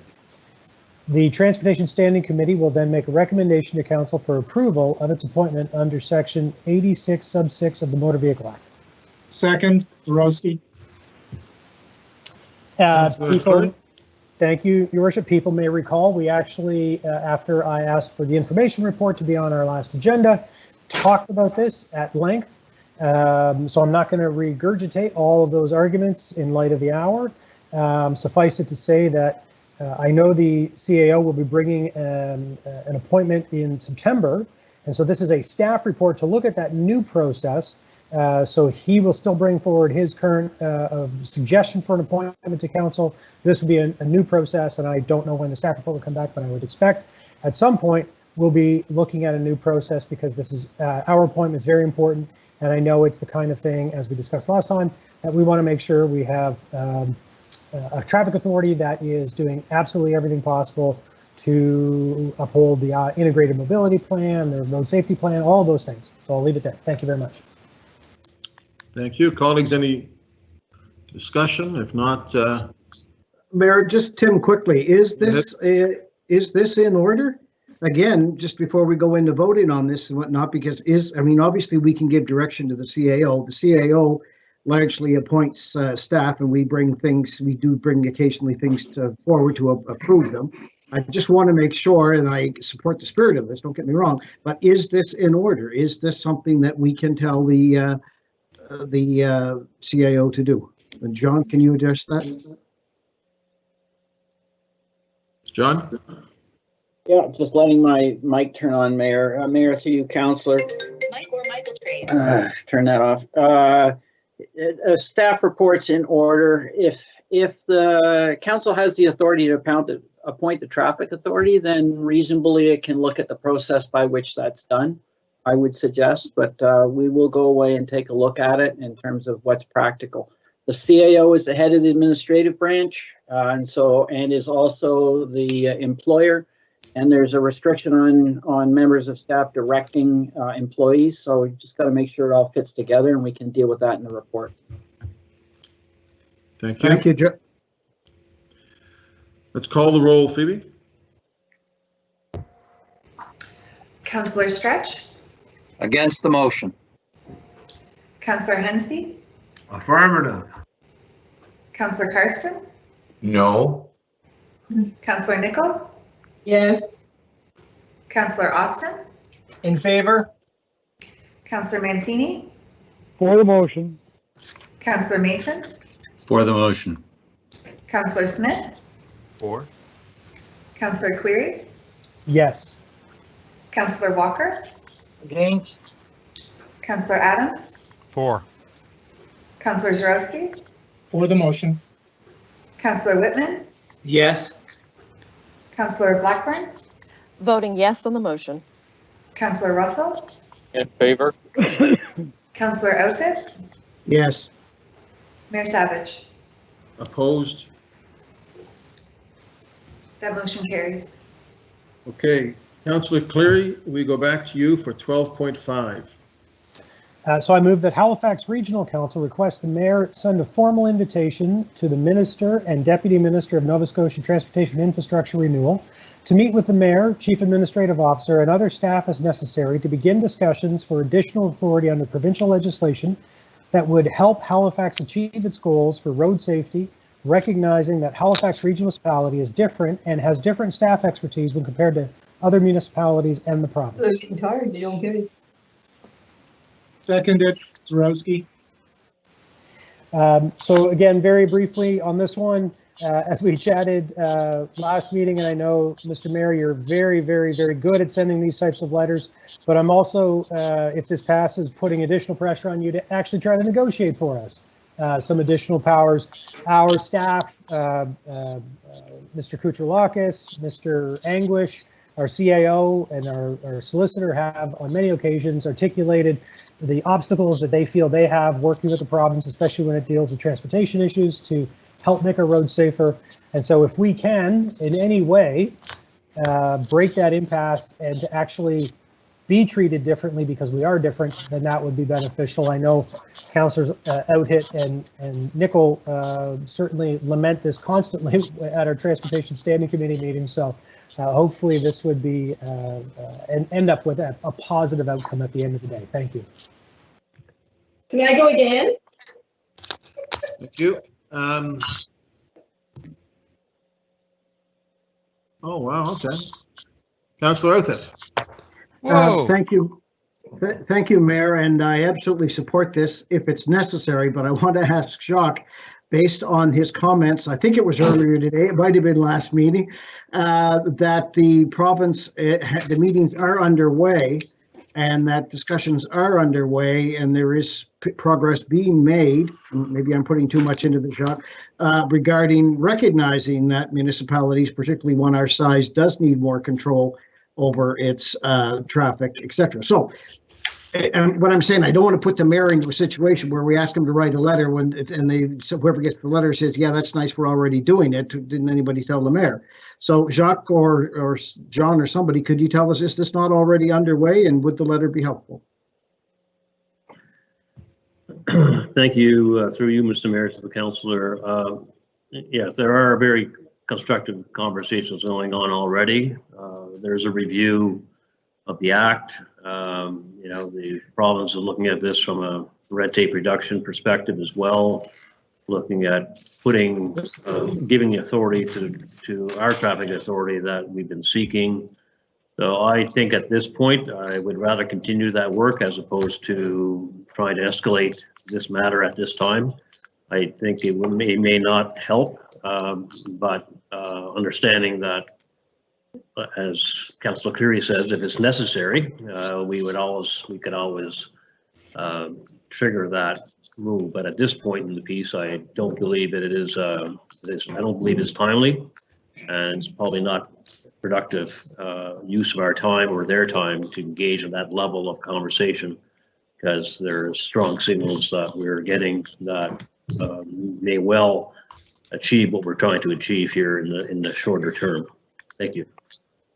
And Mayor, thank you, and Jacques, thank you. And again, Sean, don't get me wrong, I absolutely have been through this with Laura Lee meetings, what I absolutely support what you're doing. But if it's not helpful, or if it puts Mike in an awkward situation, I'm just wondering if this shouldn't be reconsidered. Thanks.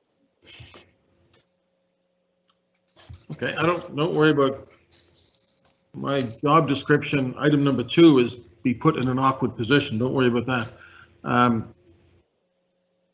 Councillor Austin.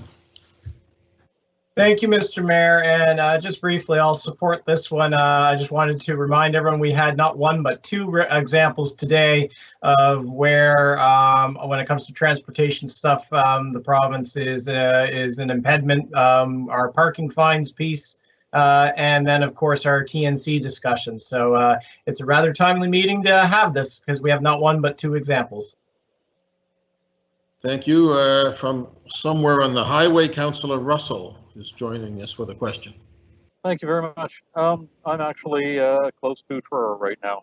I'm not going to be able to support this. And the reason is I don't think we should be saying to the province in this format, I'm special. and let me tell you why.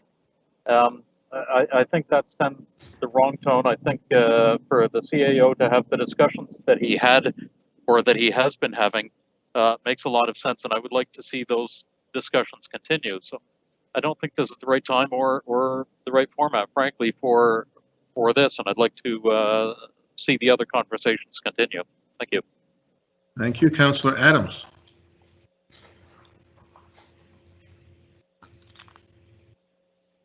Thank you, Your Worship. And I just have one question. Additional authority, Councillor Clary, does that include speed limits? Is that what you're looking at a lot about this here? I wouldn't say no to them. But so when you say additional authority, what would be a couple examples? With your permission, Mr. Mayor, speed limits would be great. Councillor Austin mentioned, the ability to charge higher parking fees or tickets, per road trip fees for TNCs, different colored backgrounds on crosswalk signs. I could go through the list of all the things we've asked. No, I just need a couple examples. That's good. Okay, thank you. Thank you. Thank you, Councillor Hensby. Also, the cost of a taxi license to be more than $50 is another one, and also we should look at trying to expand the pilot program or projects for ATVs and OHVs on the side of the highways and roadways in rural Nova Scotia. And I wouldn't mind seeing some temporary speed bumps put in some of our provincial subdivisions. There's a lot of people complaining about that. So I think we are special. The municipality does have a capacity and ability to respond. And we also recently had an opportunity to talk about a road exchange, and then hopefully that will still come forth in some date in the near future. So let's bring it on. I don't mind saber rattling. Let's get it gone. Thank you, Councillor Stretch. When I first came to council, I remember Councillor Sardo and Councillor Greeno telling me that there was a time leading up to elections and they used to refer to it as silly time. I don't know why that comes to my mind right now. Your Worship, I'm not going to support this. In all honesty, here it is 10 o'clock and we've got a motion here telling you to have a meeting. No.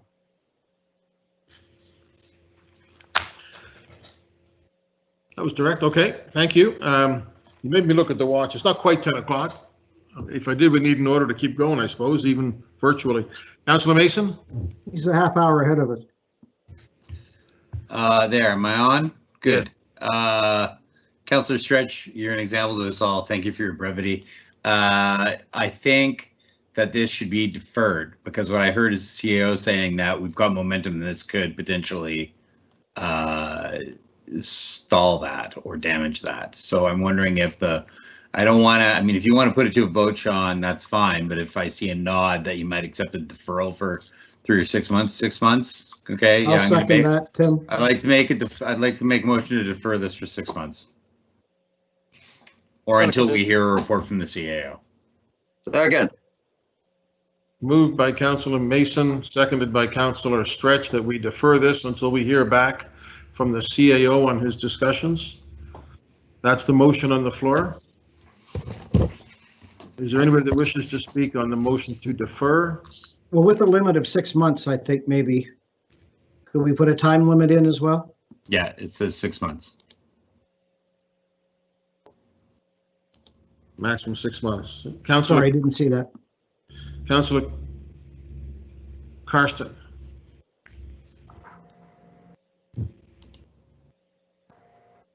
Sorry. We got you. No, you're on mute again. Not that it wasn't fun. Go ahead, Bill. Okay. I will support the deferral, and thank you, Councillor Mason, for bringing that forward. I would have voted no on this so quick it'd make your head spin.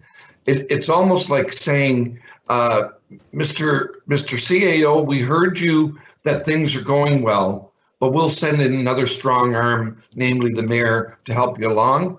No, that's undermining our CAO, and I would have had no part of that. I'll support the deferral. Okay. Councillor Cleary on the deferral? Yes, thank you. I have no problem deferring it. 6 months is fine.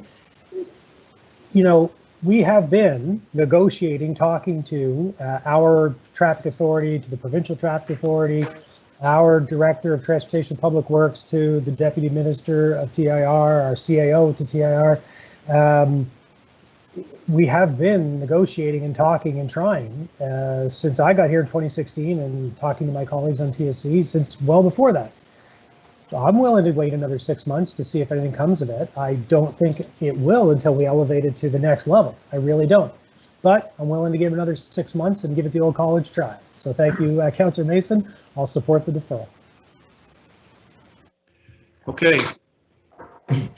We're voting on the deferral. Phoebe?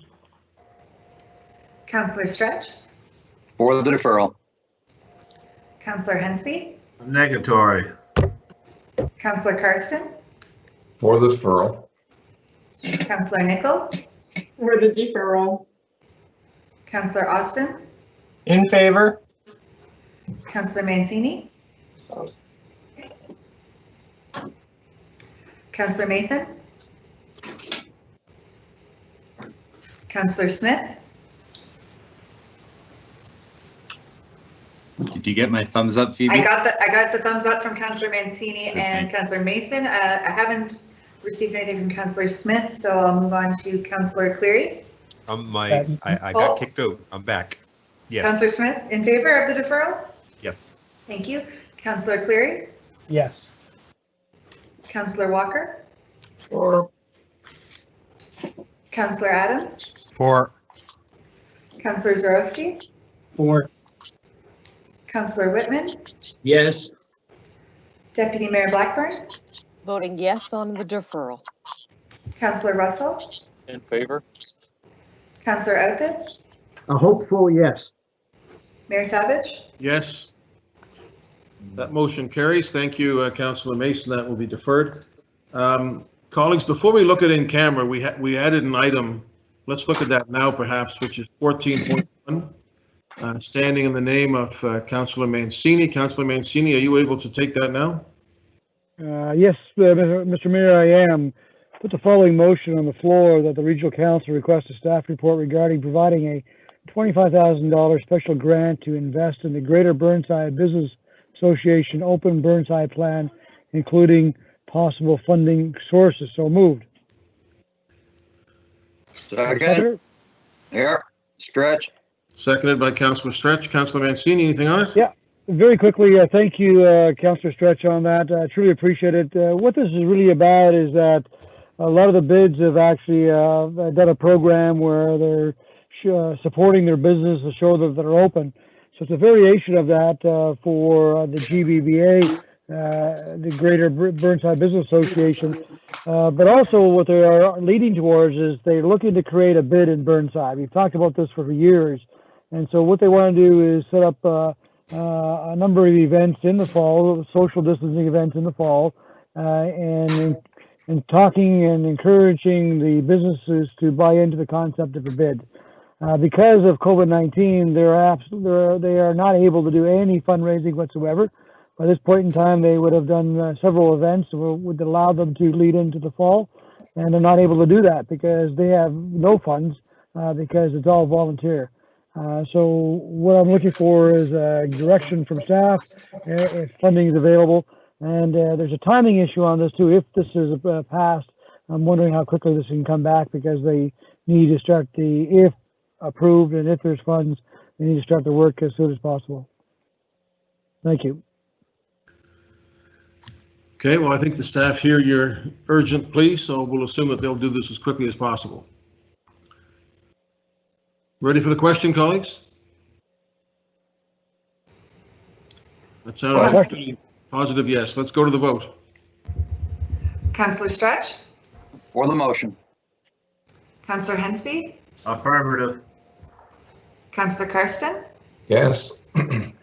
Councillor Nickel, Yes. Councillor Austin, In favor? Councillor Mancini, In favor of the motion. Councillor Mason, For the motion. Councillor Smith, Support. Councillor Cleary, Yes. Councillor Walker, Or, Councillor Adams, For. Councillor Zarowski, for the motion. Councillor Whitman, In favor? Councillor Blackburn, Voting yes on the motion. Councillor Russell, In favor? Councillor Outfit, Yes. Mayor Savage. Yes, that passes. Thank you very much, Councillor Mancini. Thank you, That was everyone. it. I think we're added items. Let's look at in camera now. Mr. Mayor, Yes.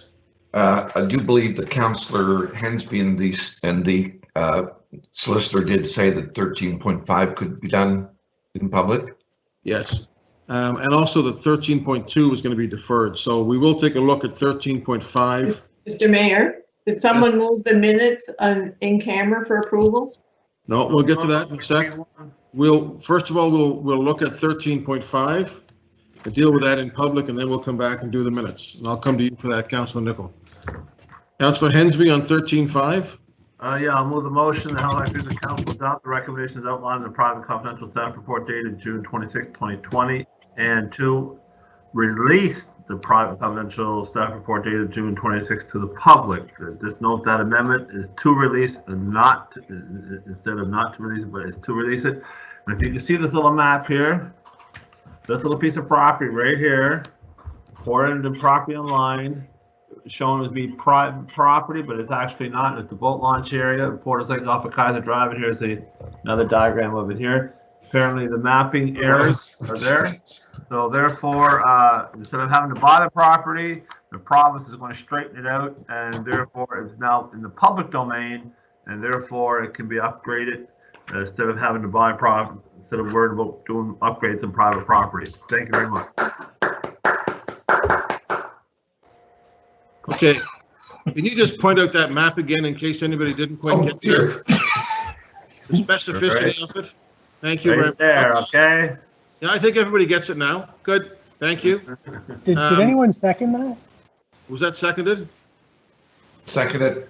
Seconded by Councillor Karsten. It might Councillor, be preferable if he keeps the map up the rest of the meeting. Question.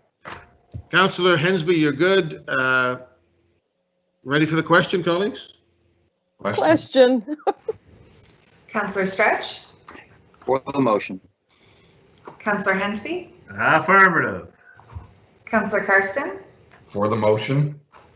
Councillor Nichol, Councillor Nichol. Yeah. I'll come For back. some reason, Sean Cleary was on top of my microphone. In It's always favor. Sean's fault. Councillor Austin, well, after that presentation, how could I say no? In favor? Councillor Mancini, In favor of the motion. Councillor Mason, In favor. Councillor Smith, In favor. Councillor Cleary, In favor, and I promise to get off Councillor Nichols' microphone. Councillor Walker, For. Councillor Adams, For. Councillor Zarowski, For the motion. Councillor Whitman, Yes. Deputy Mayor Blackburn, Voting yes on the motion. Councillor Russell, In favor of all of the patients of staff and of the motion. Councillor Outfit, Oh, okay. Mayor Savage. Yes. So that carries. Thank you, Councillor Hensby. Okay. Does somebody want to move the in-camera? Councillor Nichol, do you want to move the in-camera minutes?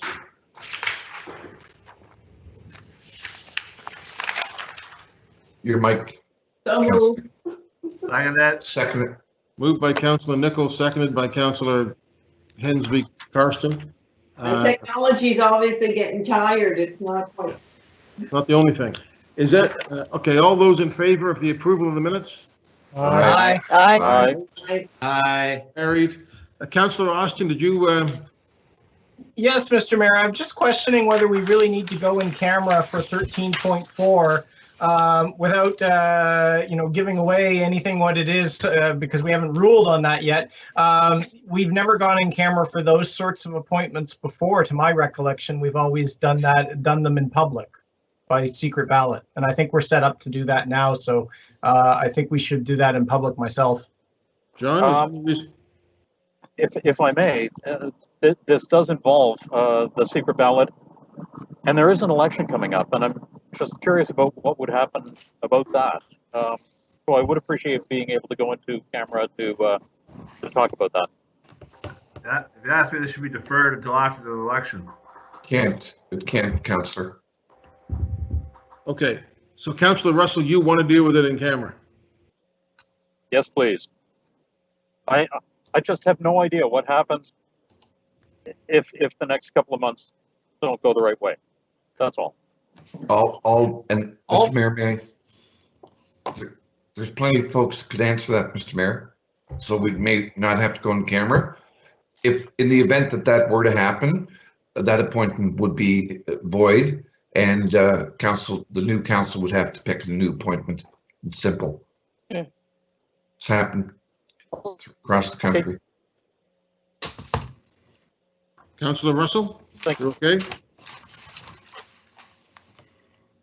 Okay. Not with that yet. You okay with that? Okay. So then, I think Truro got him. let's look in. He's at that dead zone by Steve Stretch's house. John, is there any reason, John, we can't deal with 13.4 in public? No, council wishes it can deal with it in public. We've given you the choice. It's set up to go in camera simply because there is a vote, but council has dealt with these in public before and in private, I understand, but there's no reason not to. All right. Councillor Karsten? Well, as I understand it, Mr. Mayor, there's two names. They would have to be nominated from the floor. And I don't know if, I thought we always did them in camera, to be honest with you. Unless we're in committee, like a standing committee or something, we've still gone in camera. No, I think like we've an done executive, we go in camera for Water Commission and all those committees. We do for citizen appointments. We don't do for councillor appointments. Okay, whatever. I think we've done both, and so we've left it to council. It is still a secret ballot, and there is a process that we have set up to provide you with that. Yep. I think we can deal with it outside. I mean, I know that we've done, as far as I know, when I've been on council, we have done our councillor appointments in public. I think Councillor Austin's quite corrected with that. That's my recollection at 9:47 on today. Okay. Mr. Mayor, just to jump in from the clerk's office, I just sent out a link if council wishes to do this in public. What we could do is just go ahead and cast the secret ballot. Once I receive the results, I could put that into a public motion that would only contain the name of the successful candidate. Council could then pass that motion in open session if that's the desire. If not, we can do the same process, but in camera. But we do need to have nominations first, right? Yeah, so you're telling both names. Yeah. That's fine. We wouldn't be telling both names. We would only be telling the name of the successful candidate. Not if we do it in public. We would be nominated in public, and then we've got to, presumably give them an opportunity to speak. Camera. To Mr. Mayor, if I may, it's Councillor Austin again. I mean, I don't see this as any different than we appoint like deputy mayor or any of the other ones. To my recollection, we'd always do that in chamber. It would be a public thing. If there was two people that were nominated, we'd have a secret ballot and one person wins and one person loses. And that's the way the cookie crumbles, right? That's just life. I don't see a reason why this has to be in camera where it's our appointment. I agree with that. John, if there's no reason we can't do it in public, we do it in public. You tell me we can do it in public? John? Just a minute, Mayor. I'm just reading the rule, if I may.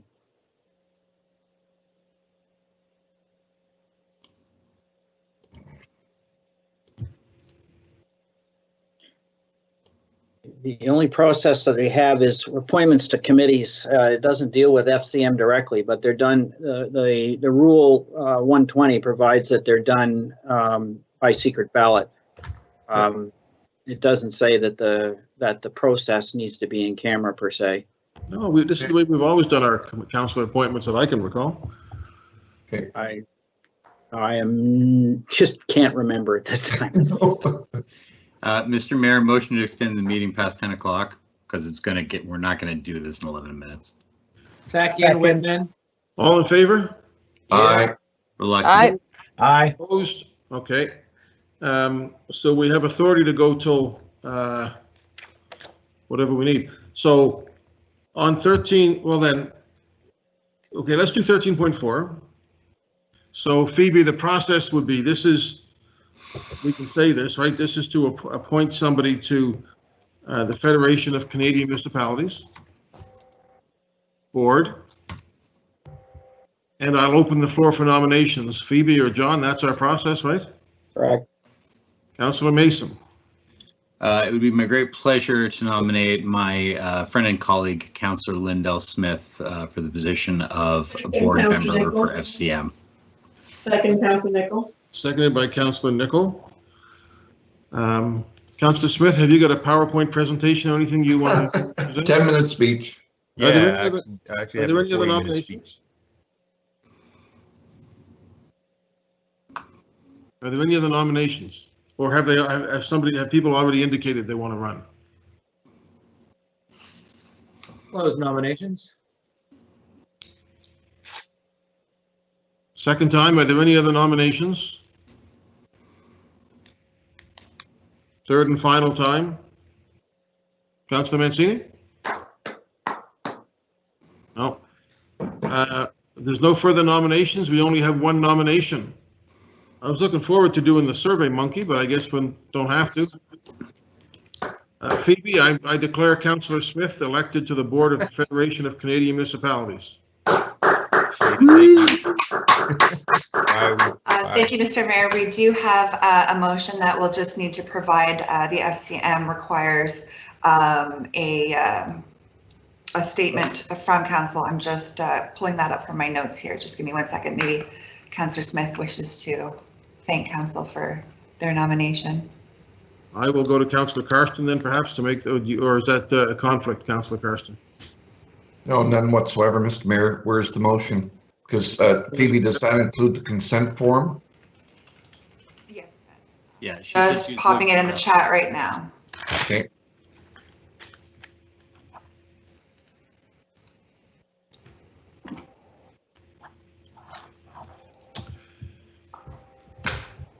Councillor Karsten? There it is. Okay, thank you, Mr. Mayor, and thank you, Phoebe. That Halifax Regional Council 1 approved the nomination of, how does this scroll? Just click on it. Oh, okay. Nomination of Councillor Smith to represent Halifax Regional Council on the FCM Board of Directors for a term to June 2022. Adopt the resolution required by the Federation of Canadian Municipalities with respect to the Board of Directors appointment as provided in attachment 1 of the private and confidential report dated August 5th, 2020. And certainly at this point, it says not to release the private and confidential report dated. We don't need to add that, eh? Don't need that. Second, Councillor Nicol. Thank Second by you. Councillor Nicol. I think Councillor Mason had nominated, anyway, Councillor Nicol. Councillor Mason, you okay with that? Yeah, that's fine. May I speak very briefly though, Mr. Mayor? Sure. I think that a takeaway for staff, for legal and the clerks would be, we need some clarity around this process. I mean, the fact that we had a staff report that recommended that it not be released to public, or that the resolution itself is in a private and confidential staff report. Like, that resolution's on the FCM website, so it doesn't, like, none of this needs to be done this way, and I just think it's bad practice for us. So I think we need a bit of clarity to make sure that we have a consistent process on these kind of committee deputy mayor and FCM and all these councillor appointments. Thank you, Mr. Mayor. Thank you. Councillor Smith, are you there? I'm here. Speech. Congratulations. Well, thank you, El Presidente, for bringing it forward. I know this is something we talked about for many eons, and I have the pleasure of being on some committees as a non-voting member, so that will change, and look forward to the work that's ahead. Thank you. Great. Thank you, Councillor Smith and Councillor Mason and Councillor Carson. Okay, that only leaves one item left on our in camera, unless somebody wishes to take a crack at that without. Mr. Mayor, I do believe we still need to actually call the roll on this one.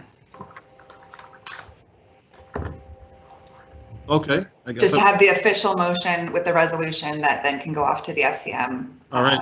Okay. As a formality, or if nobody's opposed, we can just say that it was unanimous in favor. Unanimous. Unanimous. Is anybody opposed to it? Not opposed. Unanimous. Irrevocable. No way out. Okay. 13.3. We either deal with it here or else somebody proposes we go in camera. Mr. Mayor, I'd be willing to test council. I'll move, Councillor Cleary, the Halifax Regional Council adopt the recommendations as outlined in the private and confidential staff report dated July 15, 2020. Is there a second for that?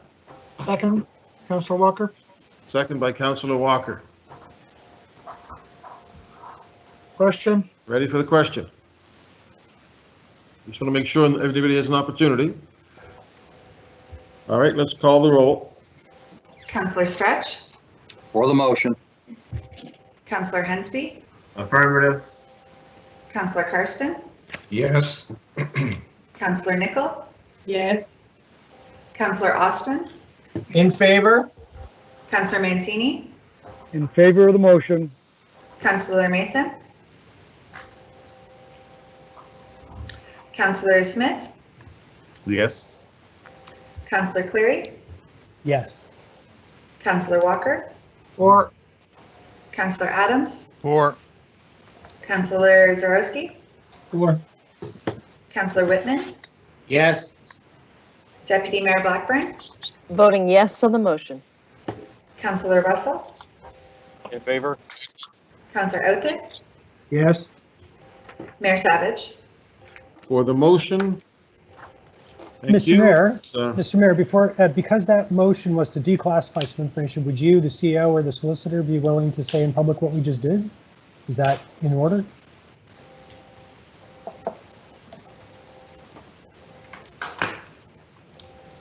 John? Or would Sorry, that come out at some later time? Sir, I didn't hear the question. Councillor Cleary is asking if it would be in order to disclose what we just did. For 13.3.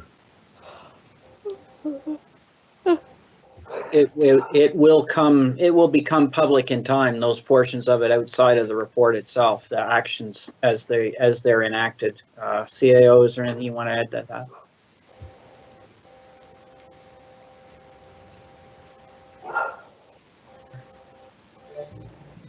I'm good with that, Mr. Mayor. Thank you. Okay, before we go to notices of motion, Phoebe, we have fulfilled all the other agenda items. Yes, that's right, Mr. Mayor, as far as I can follow along. Okay. Aside from notices of motion, I believe all of council's business has been disposed of. Okay, notices of motion, Deputy Mayor. Thank you, Mr. Mayor. Please take notice that at the next meeting of Halifax Regional Council to be held on September 1st, 2020, I propose to move amendments to Administrative Order 2020-009-ADM respecting COVID-19, the purpose of which is to adjust engagement practices to respect states of societal gathering and to continue to meet legislative, regulatory, and policy process requirements. Councillor Hensby. Take notice that the next meeting of Halifax Regional Council will be held September 1st, 2020 on proposed move first reading of proposed bylaw S449, amending bylaw S400, respecting charges for street improvements, the purpose of which is to make the street paving requirements for provincially owned village and subdivision gravel streets, otherwise known as J-class streets, consistent with the street improvements for HRM owned gravel streets by eliminating surveying the property owners abutting the J-class streets and require them to pay only 33% of the paving costs pursuant to the cost sharing arrangement with the province. So duly moved. Councillor Nicol.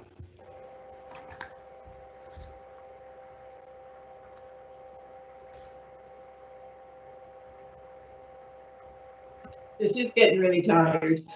Take notice that at the next meeting of Halifax Regional Council to be held on September 1st, 2020, I propose to move amendments to Administrative Order 12 respecting the appointment of the Traffic Authority, the purpose of which is to appoint a new Traffic Authority.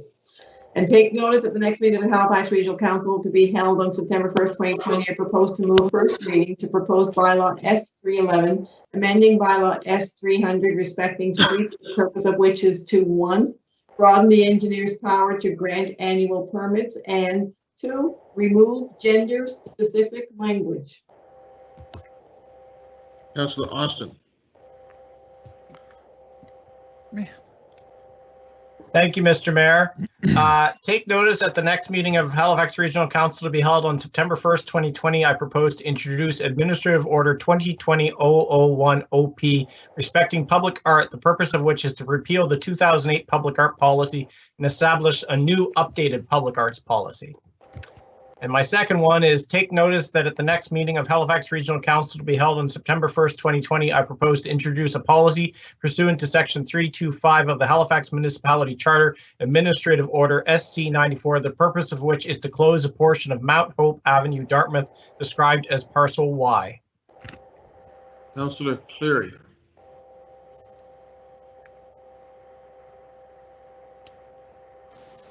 Thank you, Mr. Mayor. Take notice that at the next meeting of Halifax Regional Council to be held on September 1st, 2020, I propose to introduce a policy pursuant to Section 325 of the Halifax Municipal Charter, Administrative Order SC95, the purpose of which is to close a portion of Osborne Street, Halifax, described as Parcel A, and Administrative Order SC96, the purpose of which is to close a portion of Wildwood Avenue, Halifax, described as Parcel B and C.